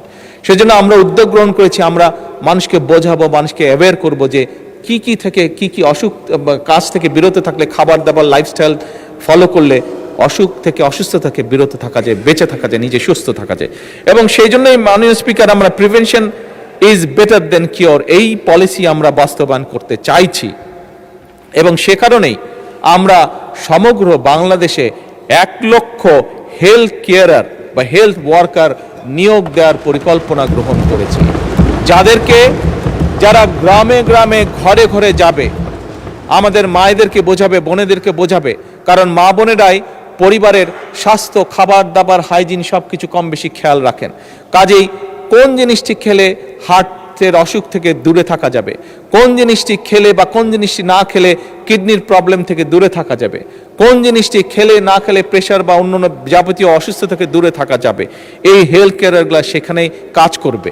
এবং আমরা আশা করি ধীরে ধীরে জনগণ এটির সুফলটি পাবে। ফলে এইখানে যদি রোগীর সংখ্যা কমে, আমরা হাসপাতালগুলোতে কিছুটা হলেও বেটার সার্ভিস তখন এনশিওর করতে পারবো। মাননীয় স্পিকার, অনেক সময় লাগবে। সরকার প্রতিটি শ্রেণী পেশার মানুষের জন্য সামাজিক সুরক্ষা বলয় নিশ্চিত করতে চায়। কারণ আমি একজন রাজনৈতিক কর্মী হিসাবে দৃঢ়ভাবে বিশ্বাস করি, মাননীয় স্পিকার, নাগরিকদের রাজনৈতিক এবং অর্থনৈতিকভাবে ক্ষমতাহীন রেখে রাষ্ট্র কখনোই শক্তিশালী হতে পারে না। রাষ্ট্রকে যদি শক্তিশালী করতে হয় তাহলে অবশ্যই একজন নাগরিককে রাজনৈতিকভাবে এবং অর্থনৈতিকভাবে তাকে শক্তিশালী হতে হবে। এবং এই কারণেই মাননীয় স্পিকার, বর্তমান সরকার সমাজে নারীদেরকে অর্থনৈতিকভাবে ক্ষমতায়ন বা এম্পাওয়ার্ড নিশ্চিত করতে চায়।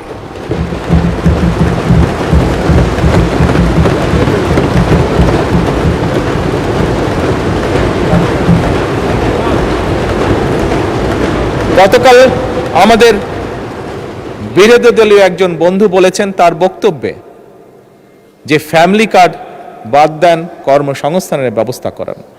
আমি আমার সেই বিরোধী দলীয় সহকর্মীর উদ্দেশ্যে বলতে চাই, আপনি একটু অপেক্ষা করুন, একটু ধৈর্য দেখুন।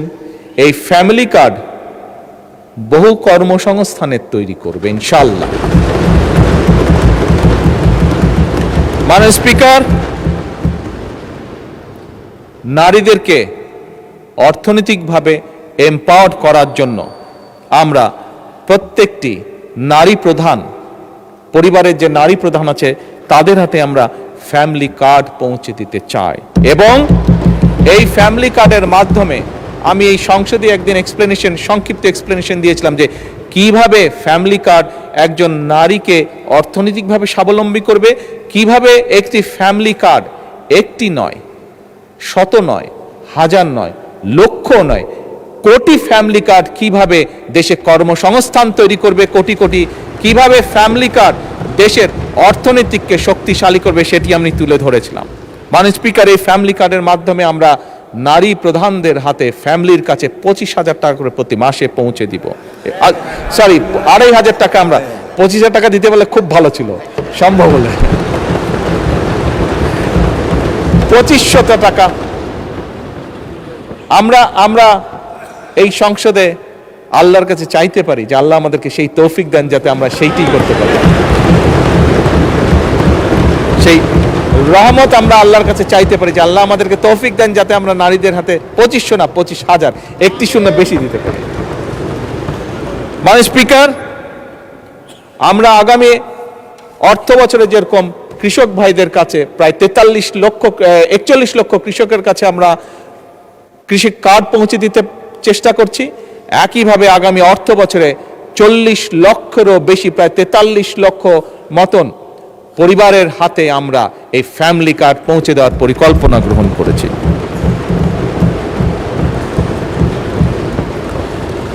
মাননীয় স্পিকার, শুধু নারীদের কাছেই নয়, আমাদের এই সমাজে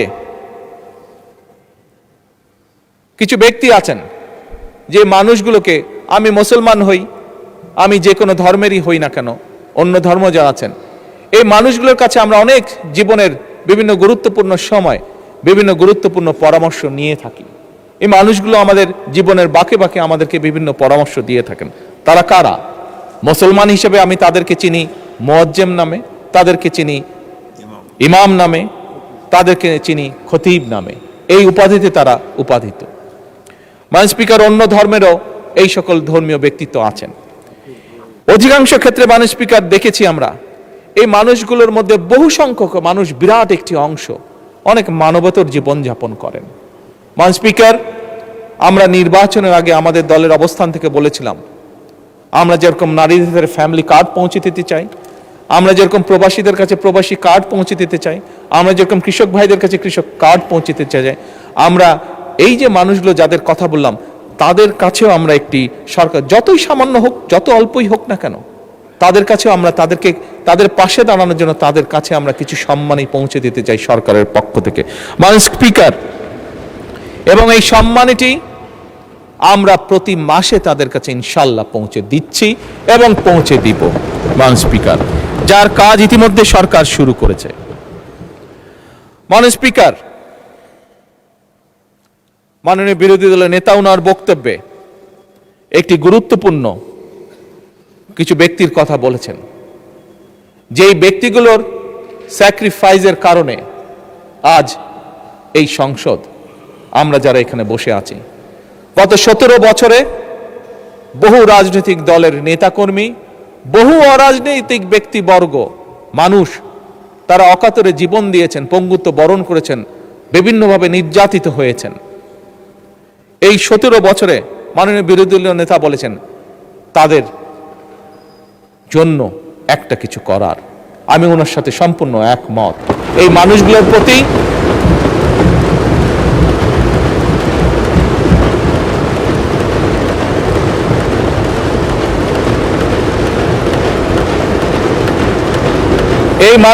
প্রতি আমাদের দায়িত্ব রয়েছে।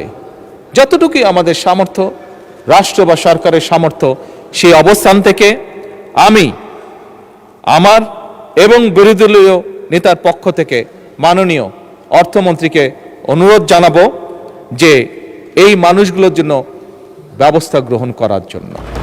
ধন্যবাদ।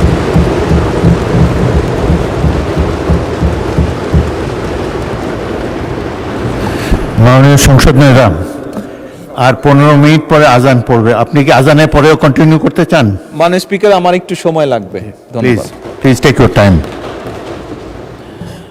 মাননীয় স্পিকার, বর্তমান সরকার বিশ্বাস করে যে আমরা যে জাতীয় নিরাপত্তা বলতে যা বুঝি, এটি শুধু সীমান্ত রক্ষার বিষয় নয়, বরং এটি রাষ্ট্রের সার্বভৌমত্ব, জনগণের নিরাপত্তা, অর্থনৈতিক স্থিতিশীলতা, খাদ্য এবং জ্বালানি নিরাপত্তা, এবং সর্বোপরি আজকের যে যুগ, সাইবার নিরাপত্তা এবং কৌশলগত সক্ষমতা, এই সকল কিছু সমন্বিত একটি বিষয়।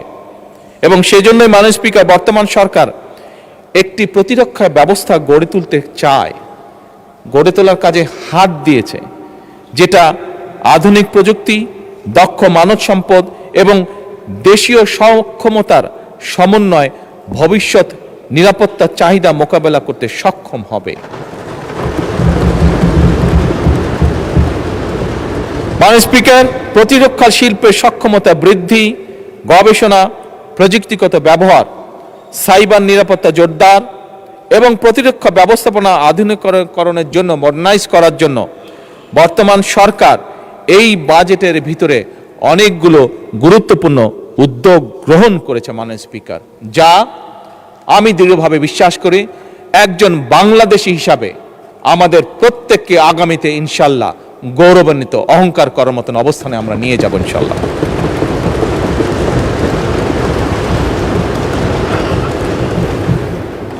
মাননীয় স্পিকার, রাষ্ট্রীয় অর্থনৈতিক ব্যবস্থাপনায় জনগণের আস্থা এবং বিশ্বাস থাকা একটি দেশের জন্য অত্যন্ত গুরুত্বপূর্ণ। আমি প্রথমে আমার বক্তব্যের শুরুতে বলেছিলাম কি একটি ভয়ঙ্কর ধ্বংসপ্রাপ্ত অর্থনীতি আমরা পেয়েছি, বা ইকোনমি আমরা আর্থিক অবস্থা আমরা ইনহেরিট করেছি। বর্তমান সরকার মাননীয় স্পিকার পুঁজিবাজারকে দীর্ঘমেয়াদী বিনিয়োগের একটা কার্যকর প্ল্যাটফর্ম হিসাবে গড়ে তুলতে চায়। আমরা দেখেছি বিনিয়োগ বাজারে বা পুঁজিবাজারে, আমরা দেখেছি পুঁজিবাজারে কিভাবে কি হয়েছিল স্বৈরাচারের সময়, কিভাবে অসহায় মানুষ সহ্য করতে না পেরে, কষ্ট সহ্য করতে না পেরে আত্মহত্যা করেছিল, যা বোধহয় পৃথিবীর অন্য কোনো দেশে কোনোদিন ঘটেনি। মাননীয় স্পিকার, এই পুঁজিবাজারকে কিভাবে দীর্ঘমেয়াদী বিনিয়োগের কার্যকর প্ল্যাটফর্ম তৈরি করা যায়, এর ভিতরেই বর্তমান সরকার পরিকল্পনা গ্রহণ করেছে। আমি দৃঢ়ভাবে বিশ্বাসী আমাদের যোগ্য ফাইন্যান্স মিনিস্টারের নেতৃত্বে আমরা কিছুদিনের মধ্যেই এর একটি ভেরি পজিটিভ রিফ্লেকশন আমরা দেখতে পাব।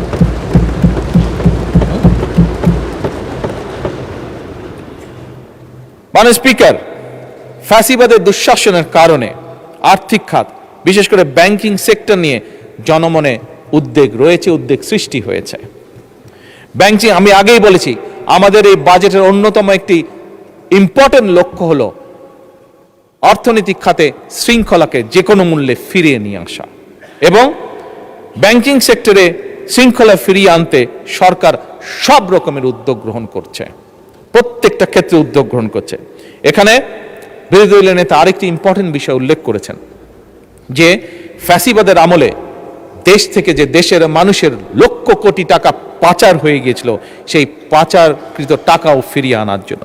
মাননীয় স্পিকার, আপনি এবং আপনার মাধ্যমে সমগ্র সংসদ অত্যন্ত খুশি হবেন যে বিদেশে যে পাচারকৃত অর্থ, সেই অর্থ এবং সম্পদ ফিরিয়ে আনার জন্য বাংলাদেশ সরকার এরই মধ্যে 13টি দেশে 23টি মিউচুয়াল লিগ্যাল অ্যাসিস্ট্যান্স রিকোয়েস্ট পাঠিয়েছে মাননীয় স্পিকার। এবং শুধু তাই নয়, এই মিউচুয়াল লিগ্যাল অ্যাসিস্ট্যান্স ট্রিটি চূড়ান্ত হয়েছে অনেকগুলো। 15টিরও বেশি ক্ষতিগ্রস্ত ব্যাংক আন্তর্জাতিক সম্পদ পুনরুদ্ধার প্রতিষ্ঠানের সঙ্গে, যারা এই কাজগুলো করে, প্রতিষ্ঠানের সঙ্গে 60টিরও বেশি নন ডিসক্লোজার এগ্রিমেন্ট স্বাক্ষর করে ফেলেছে সরকার ইতিমধ্যে। কাজেই মাননীয় বিরোধী দল নেতা যেমন বলেছেন, এই কাজ করার জন্য ওনারা আমাদের সব রকম সহায়তা দিবেন, তার জন্য আমি ওনাকে অত্যন্ত আন্তরিক ধন্যবাদ জানাই। আমরা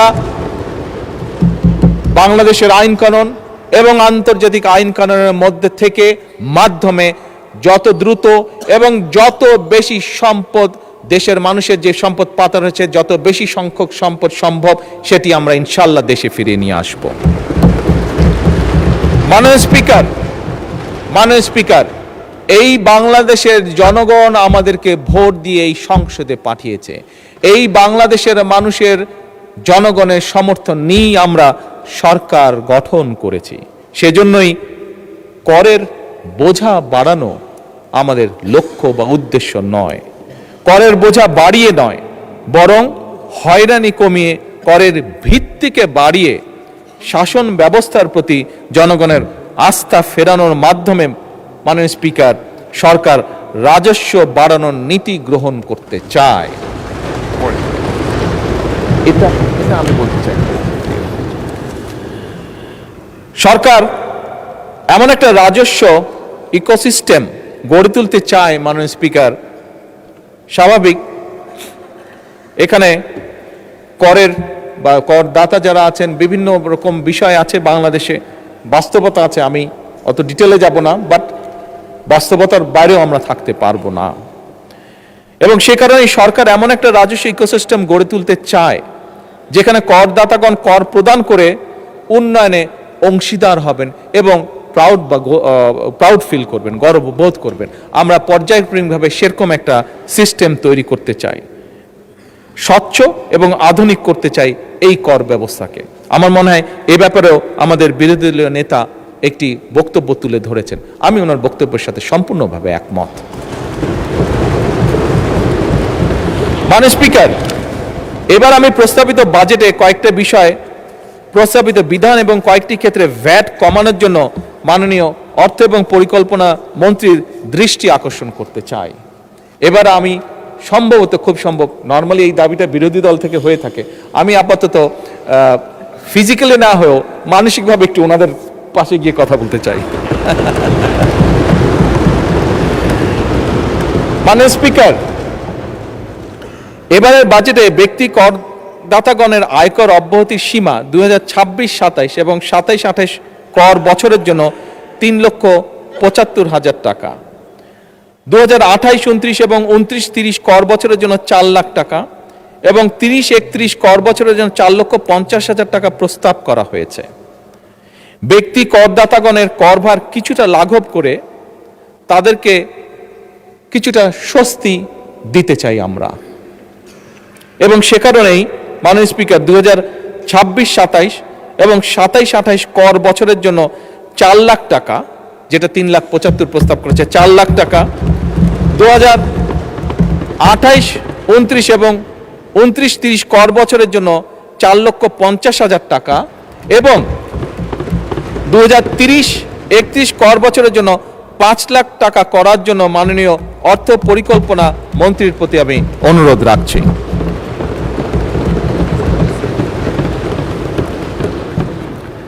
মাননীয় স্পিকার, প্রস্তাবিত বাজেটে স্বপ্রণোদিত বিনিয়োগ প্রদর্শন সংক্রান্ত একটি বিধান নিয়ে জনমনে কিছু নানা প্রশ্ন উদ্বেগ আমরা লক্ষ্য করেছি।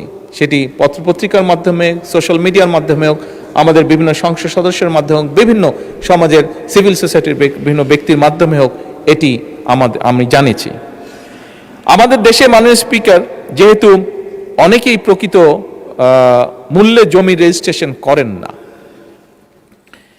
মৌজা মূল্যে জমি রেজিস্টার করে থাকেন সাধারণত, তাই অনেক সময় অনেক করদাতা প্রকৃত ক্রয় মূল্য না দেখানোর জন্য প্রায়শই একটা ঝামেলার সম্মুখীন হতে হয়, প্রায়শই ঝামেলার সম্মুখীন হয়ে থাকেন বহু মানুষ। তাই করদাতাগণকে ঝামেলামুক্ত করার জন্যই কিন্তু এই বিধানটির প্রস্তাব করা হয়েছিল। আমি বেশ কয়েকটি মিটিংয়ে ছিলাম বাজেট যখন তৈরি হচ্ছিল, এবং সেখানে যে আলোচনাগুলো হয়েছিল সেখান থেকে কেন এটি হয়েছিল, যেটি এক্সপ্লেনেশন ছিল, আমি সংক্ষেপে এক লাইনে এক্সপ্লেনেশনটা আপনাদের সামনে তুলে ধরলাম যে কেন এটি রাখা হয়েছিল। আনফর্চুনেটলি কেউ কেউ এটিকে কালো টাকা সাদা করার সুযোগ এইভাবে মনে করছেন, অনেকের এক্সপ্লেনেশন হচ্ছে এটা বোধহয় এরকম। আমি মাননীয় স্পিকার, জনগণের প্রতি সম্পূর্ণ শ্রদ্ধা রেখে প্রস্তাবিত এই বিধানটিকে প্রত্যাহার করার জন্য আমি মাননীয় অর্থ পরিকল্পনা মন্ত্রীর কাছে দৃষ্টি আকর্ষণ করছি।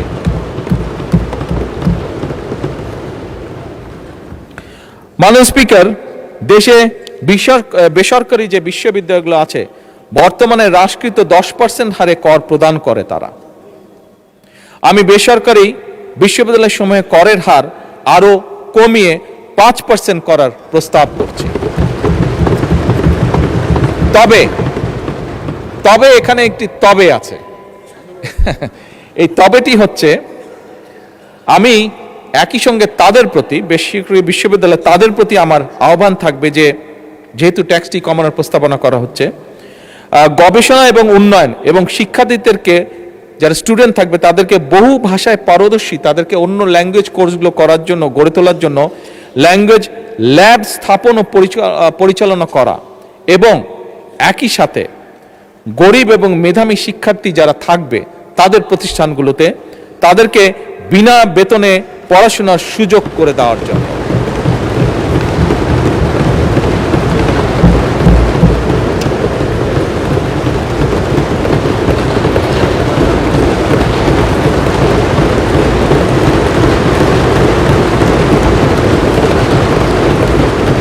মাননীয় স্পিকার, করের আওতা বাড়ানো, স্বাভাবিকভাবে করের আওতা তো আমরা বাড়ানো, এবারের বাজেটে এই লক্ষ্যে একটি প্রস্তাব করা হয়েছিল যে কয়েকটি ক্ষেত্র ছাড়া, স্টুডেন্ট সহ কয়েকটি ক্ষেত্র ছাড়া, যে কোনো ব্যাংক অ্যাকাউন্ট খোলার সময় 3 দাখিলের একটি বিধান রাখা হয়েছিল, বিধানের প্রস্তাব করা হয়েছিল।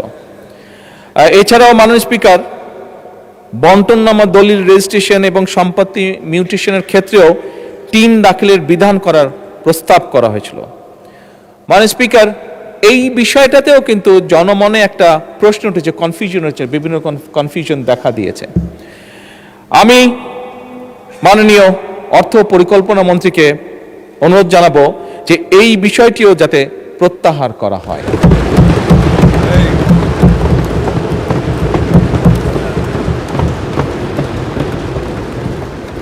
মাননীয় স্পিকার,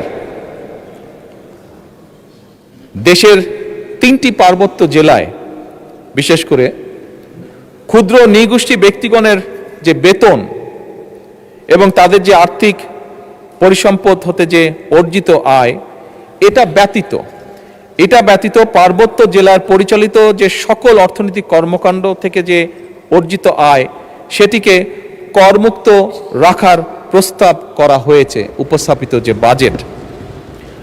আমি মাননীয় অর্থ এবং পরিকল্পনা মন্ত্রীর দৃষ্টি আকর্ষণ করে বলতে চাই যে, বা অনুরোধ রাখতে চাই একই সাথে আমি, যে পার্বত্য জেলার যে ক্ষুদ্র নৃগোষ্ঠী আছে, করমুক্ত আয়ের এই সুবিধাটা আরো একটু বাড়িয়ে তাদের ব্যবসা, কৃষিখাত সহ অন্যান্য আয়ের পাশাপাশি বেতন আয়কেও করমুক্ত করা হোক।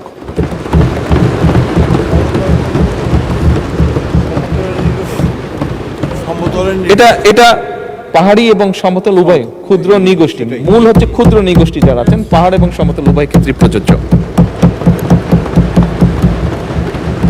আমাদের এখানে দিনাজপুর, ময়মনসিংহ, এদিকার নেত্রকোনা, এদিকার সদস্যবৃন্দ আছেন অনেকেই, উভয় সাইডে। মাননীয় স্পিকার, দেশের চিংড়ি চাষের প্রসার এবং রফতানি বৃদ্ধির লক্ষ্যে এই খাতের কতগুলো প্রয়োজনীয় বিষয় আছে, যেমন অ্যাকুয়া ফিড আছে, ফিড অ্যাডিটিভ আছে, তারপরে প্রোবায়োটিক্স আছে, ভিটামিন এবং মিনারেলস আছে।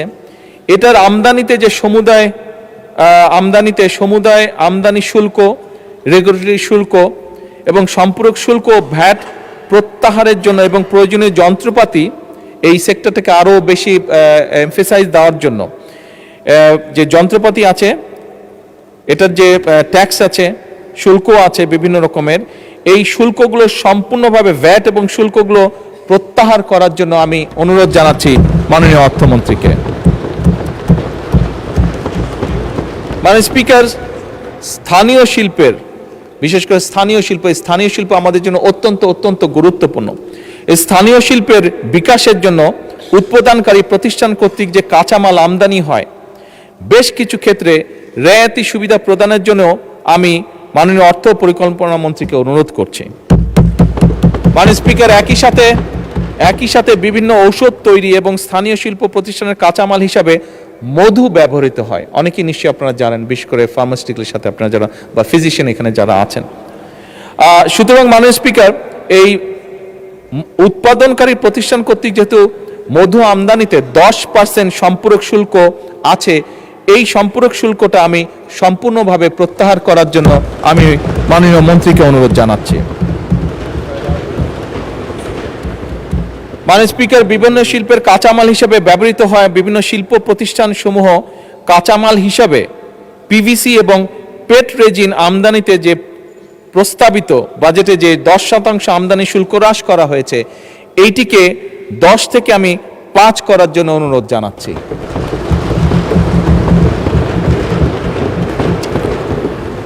মাননীয় স্পিকার, ফায়ার ডোর উৎপাদনকারী প্রতিষ্ঠানের কাঁচামাল হিসাবে কোল্ড রোল শিট আমদানিতে প্রস্তাবিত 10% রেগুলেটরি শুল্ক সম্পূর্ণভাবে প্রত্যাহার করার জন্য আমি অনুরোধ জানাচ্ছি মাননীয় অর্থমন্ত্রীকে।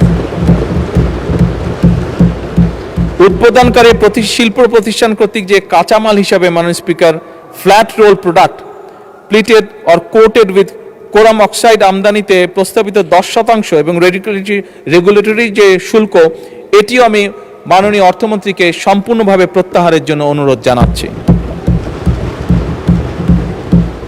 মাননীয় স্পিকার, আপনি যদি মনে করেন তাহলে বাকি অংশটি আমি নামাজের বিরতির পরে উপস্থাপন করতে চাই। ধন্যবাদ।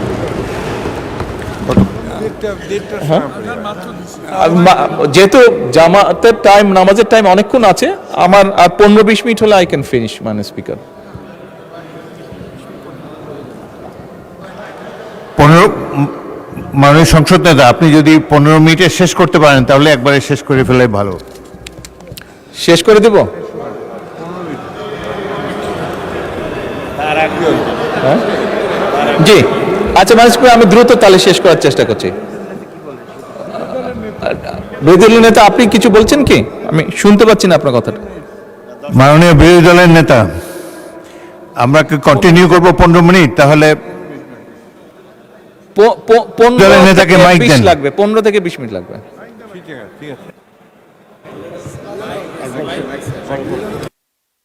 আমাকে মাইকটা দিতে। জি, ধন্যবাদ। জি, মাননীয় স্পিকার, ফায়ার ব্রিক্স আমদানিতে প্রস্তাবিত 15% ভ্যাট এবং 7.5% আগাম কর, এটিও আমি মাননীয় অর্থমন্ত্রীকে সম্পূর্ণ প্রত্যাহারের জন্য অনুরোধ জানাচ্ছি। মাননীয় স্পিকার, বৈদ্যুতিক তার উৎপাদনকারী শিল্প প্রতিষ্ঠান তারা রিফাইন্ড কপার ওয়্যার আমদানিতে 10% রেগুলেটরি যে কর দিয়ে থাকেন, সেটিও আমি সম্পূর্ণ প্রত্যাহার করার জন্য মাননীয় অর্থমন্ত্রীকে অনুরোধ জানাচ্ছি।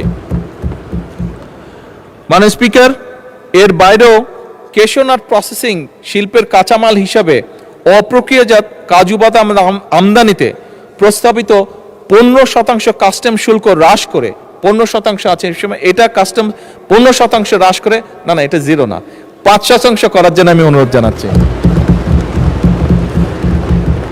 মাননীয় স্পিকার, স্থানীয়ভাবে এলইডি ল্যাম্প উৎপাদনকারী প্রতিষ্ঠানের কাঁচামাল আমদানিতে রেয়াইতি সুবিধা যেটি আছে সেটি আমি 30 জুন 2030 পর্যন্ত বর্ধিত করার অনুরোধ জানাচ্ছি। মাননীয় স্পিকার, প্রি ফ্যাব্রিকেটেড বিল্ডিং উৎপাদনকারী প্রতিষ্ঠানের কাঁচামাল আমদানিতে রেয়াতি সুবিধা যেটি আছে সেটিকেও আমি 30 জুন 2030 পর্যন্ত বর্ধিত করার অনুরোধ জানাচ্ছি।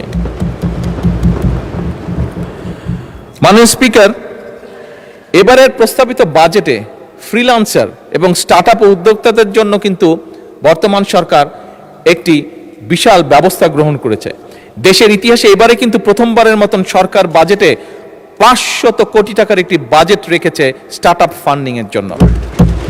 মাননীয় স্পিকার, এই ফান্ড ব্যবহার করে আমরা দৃঢ়ভাবে বিশ্বাস করি, আমি ব্যক্তিগতভাবে খুবই দৃঢ়ভাবে বিশ্বাস করি এই ফান্ড ব্যবহার করে আমাদের তরুণ উদ্যোক্তাদের এগিয়ে যাওয়ার একটি অবারিত সুযোগ তৈরি হয়েছে। মাননীয় স্পিকার, এর মাধ্যমে শুধু ব্যক্তি প্রতিষ্ঠা নয়, স্টার্টআপ প্রজেক্ট সফল হলে দেশের তরুণ প্রজন্মের সামনে এক বিশাল কর্মসংস্থানের স্পেস তৈরি হবে। মাননীয় স্পিকার, বাংলাদেশের অনেক ব্যবসায়ী বর্তমানে বিভিন্ন social media, OTT platform, search engine, online market place এবং অন্যান্য অনলাইন মিডিয়া বিজ্ঞাপন প্রচার করে থাকেন। এসবের মাধ্যমে বর্তমানে 15% ভ্যাট আরোপ থাকায় এই পুরো বিষয়টার উপরে 15% ভ্যাট আরোপ থাকায় অনেক সময় দেখা গিয়েছে ব্যবসায়িকগণ আনুষ্ঠানিক চ্যানেলে বিজ্ঞাপনের অর্থ পরিশোধ না করে বরং অনেক অন্যভাবে অনানুষ্ঠানিক উপায়ে অর্থগুলো পরিশোধ করে থাকেন। ফলে মাননীয় স্পিকার, ওই ব্যক্তির যেমন লাভ হচ্ছে না, একই দিকে সরকারও রাজস্ব হারাচ্ছে। আমি মাননীয় স্পিকার, আপনার মাধ্যমে আমি মাননীয় অর্থমন্ত্রীর কাছে অনুরোধ জানাতে চাই যে এইটার উপরে যে 15% ভ্যাট আছে সেটিকে কমিয়ে 5% করা হোক, 5% করা হোক। তার ফলে যেটি হবে, আমরা বিশ্বাস করি যে যারা অন্যভাবে এইটি পেমেন্টটা করছেন তারা উৎসাহিত হবেন প্রপার ওয়েতে পেমেন্টটি করার জন্য। মাননীয় স্পিকার, ব্যবসা বান্ধব ভ্যাট ব্যবস্থা প্রণয়নের লক্ষ্যে ভ্যাট বিষয়ে আরও কয়েকটা প্রস্তাব বিবেচনা করার জন্য আমি মাননীয় অর্থমন্ত্রীকে অনুরোধ করছি। স্বর্ণ বা স্বর্ণ অলংকার বা প্লাটিনামের ক্ষেত্রে প্রতি ভরির উপরে 2500 টাকা, ডায়মন্ডের ক্ষেত্রে প্রতি গ্রাম 2500 টাকা, 2500 টাকা এবং রৌপ্য বা সিলভার জুয়েলারির ক্ষেত্রে প্রতি ভরি 100 টাকা কর ভ্যাটের হার পুনর্নির্ধারণের ব্যাপারে আমি অর্থমন্ত্রীর দৃষ্টি আকর্ষণ করছি। এটিকে আবার পুনর্নির্ধারণ কি করা যেতে পারে। এছাড়াও মাননীয় স্পিকার, বিটিআরসির সাথে রেভিনিউ শেয়ারিং এর ক্ষেত্রে প্রযোজ্য যে 15% ভ্যাট সম্পূর্ণভাবে অব্যাহতি প্রদান এবং একই সাথে সকল প্রকার মাছ সরবরাহের ক্ষেত্রে যোগানদার পর্যায়ে 10% ভ্যাট সম্পূর্ণ অব্যাহতি প্রদান। একই সাথে মাননীয় স্পিকার, দেশীয় শিল্প বিকাশের লক্ষ্যে ডাবল কেবিন পিকআপ, আমরা যারা রাজনীতি করি আমাদের ক্ষেত্রেও লাগে অনেক সময় মিছিল মিটিং সবকে যেতে, ক্যাম্পেনিং এর যেতে, তো ডাবল কেবিন পিকআপ এবং মাইক্রোবাস স্থানীয়ভাবে উৎপাদনের ক্ষেত্রে 15% যে ভ্যাট আছে এটিকে কমিয়ে আমি 5% করার প্রস্তাব করছি যারা লোকালি করছেন। মাননীয় স্পিকার, আদর্শ হারে ভ্যাট প্রদানে সহজীকরণের লক্ষ্য নির্দিষ্ট কিছু ক্ষেত্রে কোএফিসিয়েন্ট দাখিলের বাধ্যবাধকতা শিথিল করার বিষয়টি আমি বিবেচনা করার জন্য মাননীয় অর্থমন্ত্রীকে আহ্বান জানাচ্ছি। মাননীয় স্পিকার, আমি দৃঢ়ভাবে বিশ্বাস করি কোন রাষ্ট্রের প্রকৃত শক্তি তার সম্পদে নয়, বরং তার প্রকৃত শক্তি নিহিত রয়েছে সুশাসন, ন্যায় বিচার, জবাবদিহিতা এবং জনগণের আস্থায়। উন্নয়নকে টেকসই করতে হলে শুধু অর্থনৈতিক সংস্কারই নয়, রাষ্ট্র পরিচালনার প্রত্যেকটি ক্ষেত্রে সুশাসন প্রতিষ্ঠাও অত্যন্ত জরুরি। আমার মনে এ ব্যাপারে বোধহয় আমরা উভয় পক্ষ একমত।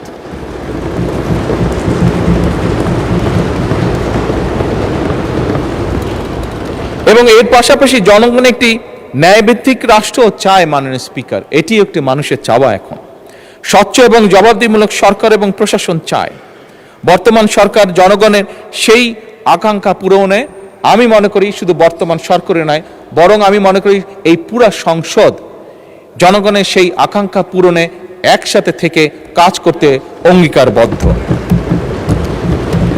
শাসক অবস্থান থেকে মাননীয় স্পিকার, গণতন্ত্র, আইনের শাসন এবং মানবাধিকার রক্ষার অন্যতম পূর্ব শর্ত বিচার বিভাগের স্বাধীনতা এবং ন্যায় বিচার মানুষের দোরগোড়ায় পৌঁছে দেওয়া। সেই লক্ষ্যে ইতিমধ্যেই আমরা সাবেক প্রধানমন্ত্রী মরহুমা বেগম খালেদা জিয়া সরকারের নেওয়া লিগ্যাল এইড কর্মসূচির ব্যাপক বিস্তার ঘটিয়েছি। গত বছরের তুলনায় এবারে বাজেটে বিচার বিভাগের জন্য বরাদ্দ বাড়ানো হয়েছে। একই সঙ্গে মাননীয় স্পিকার, এই সংসদে আমি বিচারকদের আবাসন সমস্যার সমাধান, গবেষণা এবং আদালত ভবনের যে সংকট রয়েছে এইটা নিরসনের জন্য বিচার বিভাগের সার্বিক উন্নয়নের জন্য আমি সুপ্রিম কোর্টে আরও 100 এবং আইন মন্ত্রণালয়কে আরও 500 কোটি অতিরিক্ত বরাদ্দ দেওয়ার জন্য মাননীয় অর্থ পরিকল্পনা মন্ত্রীকে অনুরোধ জানাচ্ছি। মাননীয় স্পিকার, একটি গণতান্ত্রিক রাষ্ট্র ব্যবস্থায় দক্ষ, সৎ এবং পেশাদার জনপ্রশাসনের কোনোই বিকল্প নেই। আমরা যদি সার্ভিস পেতে চাই, আমাদের প্রশাসনকে সেভাবে দক্ষ করে তুলতে হবে। জনগণকে যদি সার্ভিস দিতে চাই, আমরা প্রশাসনকে যেমন একদিকে জবাবদিহির আওতায় আনতে চাই, একই সাথে আমরা সঠিক বেতন কাঠামো, প্রশিক্ষণ এবং অহেতুক রাজনৈতিক হস্তক্ষেপ মুক্ত পরিবেশও বজায় রেখে দেশ গঠনে তাদের পূর্ণাঙ্গ অংশগ্রহণও নিশ্চিত করতে চাই। মাননীয় স্পিকার, বিএনপি সরকার, আমি যেটা আগেই বলেছি, সরকার সমস্যাকে আড়াল করতে চায় না, আড়াল করে কোনো লাভ হবে না। আমরা জনগণের কাছে স্বচ্ছতার সঙ্গে অঙ্গীকার করতে চাই যে 1.5 দশকেরও বেশি সময় ধরে যে গভীর দুর্নীতি, অনাচার এবং অনিয়ম আমাদের অর্থনীতিকে পঙ্গু করে দিয়েছে, সেই অবস্থার উত্তরণ ঘটিয়ে তা আমরা জনগণের কাছে অঙ্গীকারবদ্ধ। জনগণের প্রত্যাশা, আমাদের প্রতি জনগণের প্রত্যাশা অপরিসীম। এটি আমরা বিভিন্ন আলোচনায় আমাদের সকলের মুখ থেকে এপাশ ওপাশ উভয়ের আমাদের বক্তব্যে বেরিয়ে এসেছে বিভিন্ন সময়। সরকার তার সর্বোচ্চ শক্তি নিয়ে জনগণের আশা আকাঙ্ক্ষা পূরণের পথে এগিয়ে চলছে, তবে বহু কঠিন একটি পথ এটি। বাংলাদেশের মানুষ, আমরা প্রত্যেকে গ্রামে গঞ্জে ঘোরা মানুষ, মানুষের সাথে উঠা বসা করা মানুষ। আমরা বাংলাদেশের মানুষ পরিশ্রমী মানুষ, যা আমরা স্বচক্ষে দেখেছি। তরুণ সমাজ মেধাবী, আমাদের কৃষক উৎপাদনশীল, প্রবাসীরা দেশপ্রেমিক এবং আমাদের উদ্যোক্তারা সম্ভাবনাময়। সুতরাং মাননীয় স্পিকার, আমাদের ঘুরে দাঁড়ানো ছাড়া কোনোই বিকল্প নেই।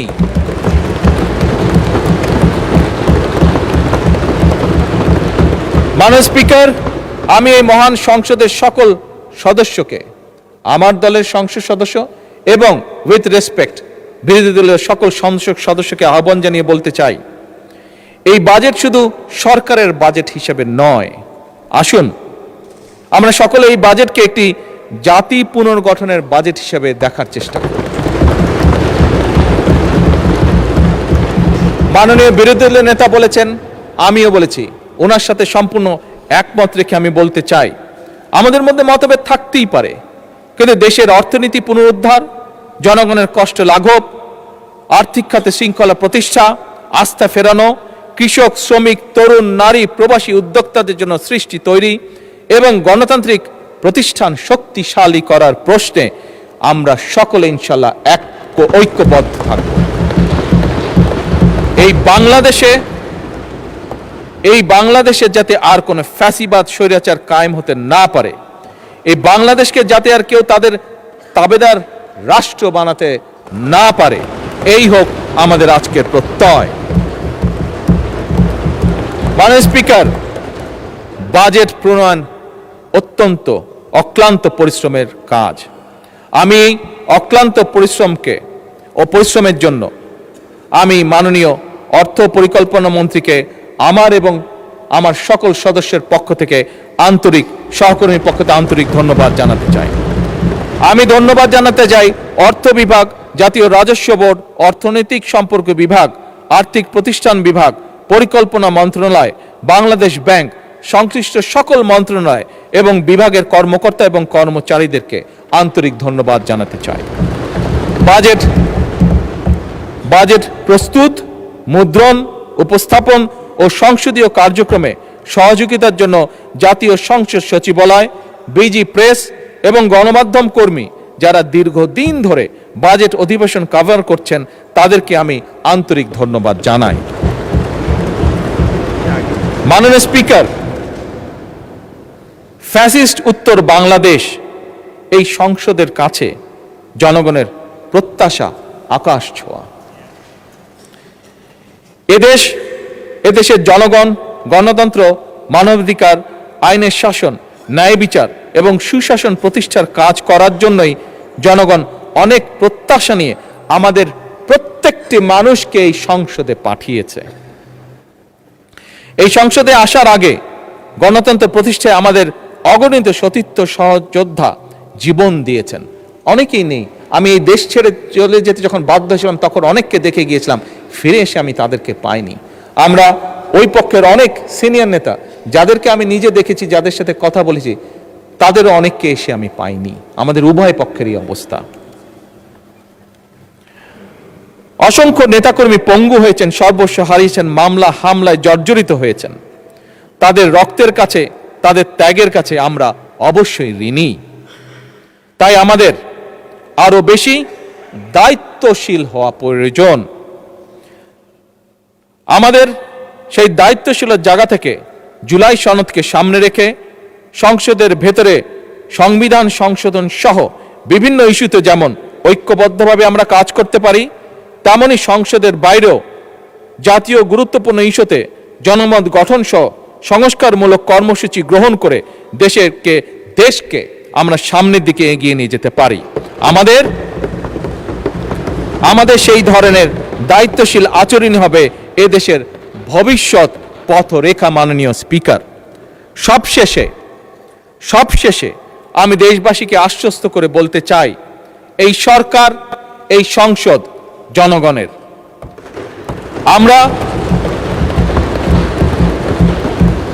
আমরা জনগণের আকাঙ্ক্ষাকে সম্মান করি, জনগণের কষ্ট আমরা অবশ্যই বুঝি, জনগণের সম্পদ রক্ষাকে আমরা পবিত্র দায়িত্ব মনে করি।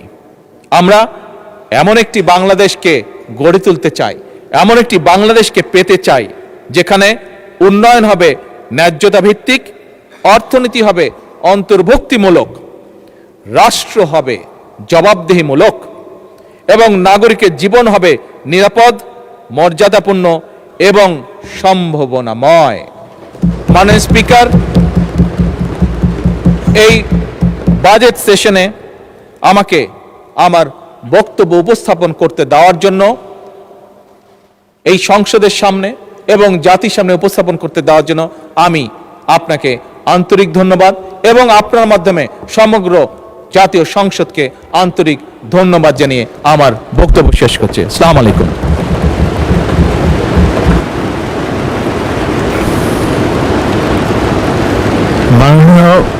মাননীয় বিরোধী দলের নেতা কিছু বলতে চান? বিরোধী দলের নেতাকে মাইক দেন। মাননীয় স্পিকার, আপনাকে ধন্যবাদ। মাননীয় প্রধানমন্ত্রী বিরোধী দলের পক্ষে ভূমিকা পালন করার জন্য তাকে বিশেষভাবে ধন্যবাদ। যার ছোট্ট একটা বিষয় আমার ধারণা উনি খেয়াল করেন নাই বা কেউ খেয়াল করায় নাই, এই জন্যে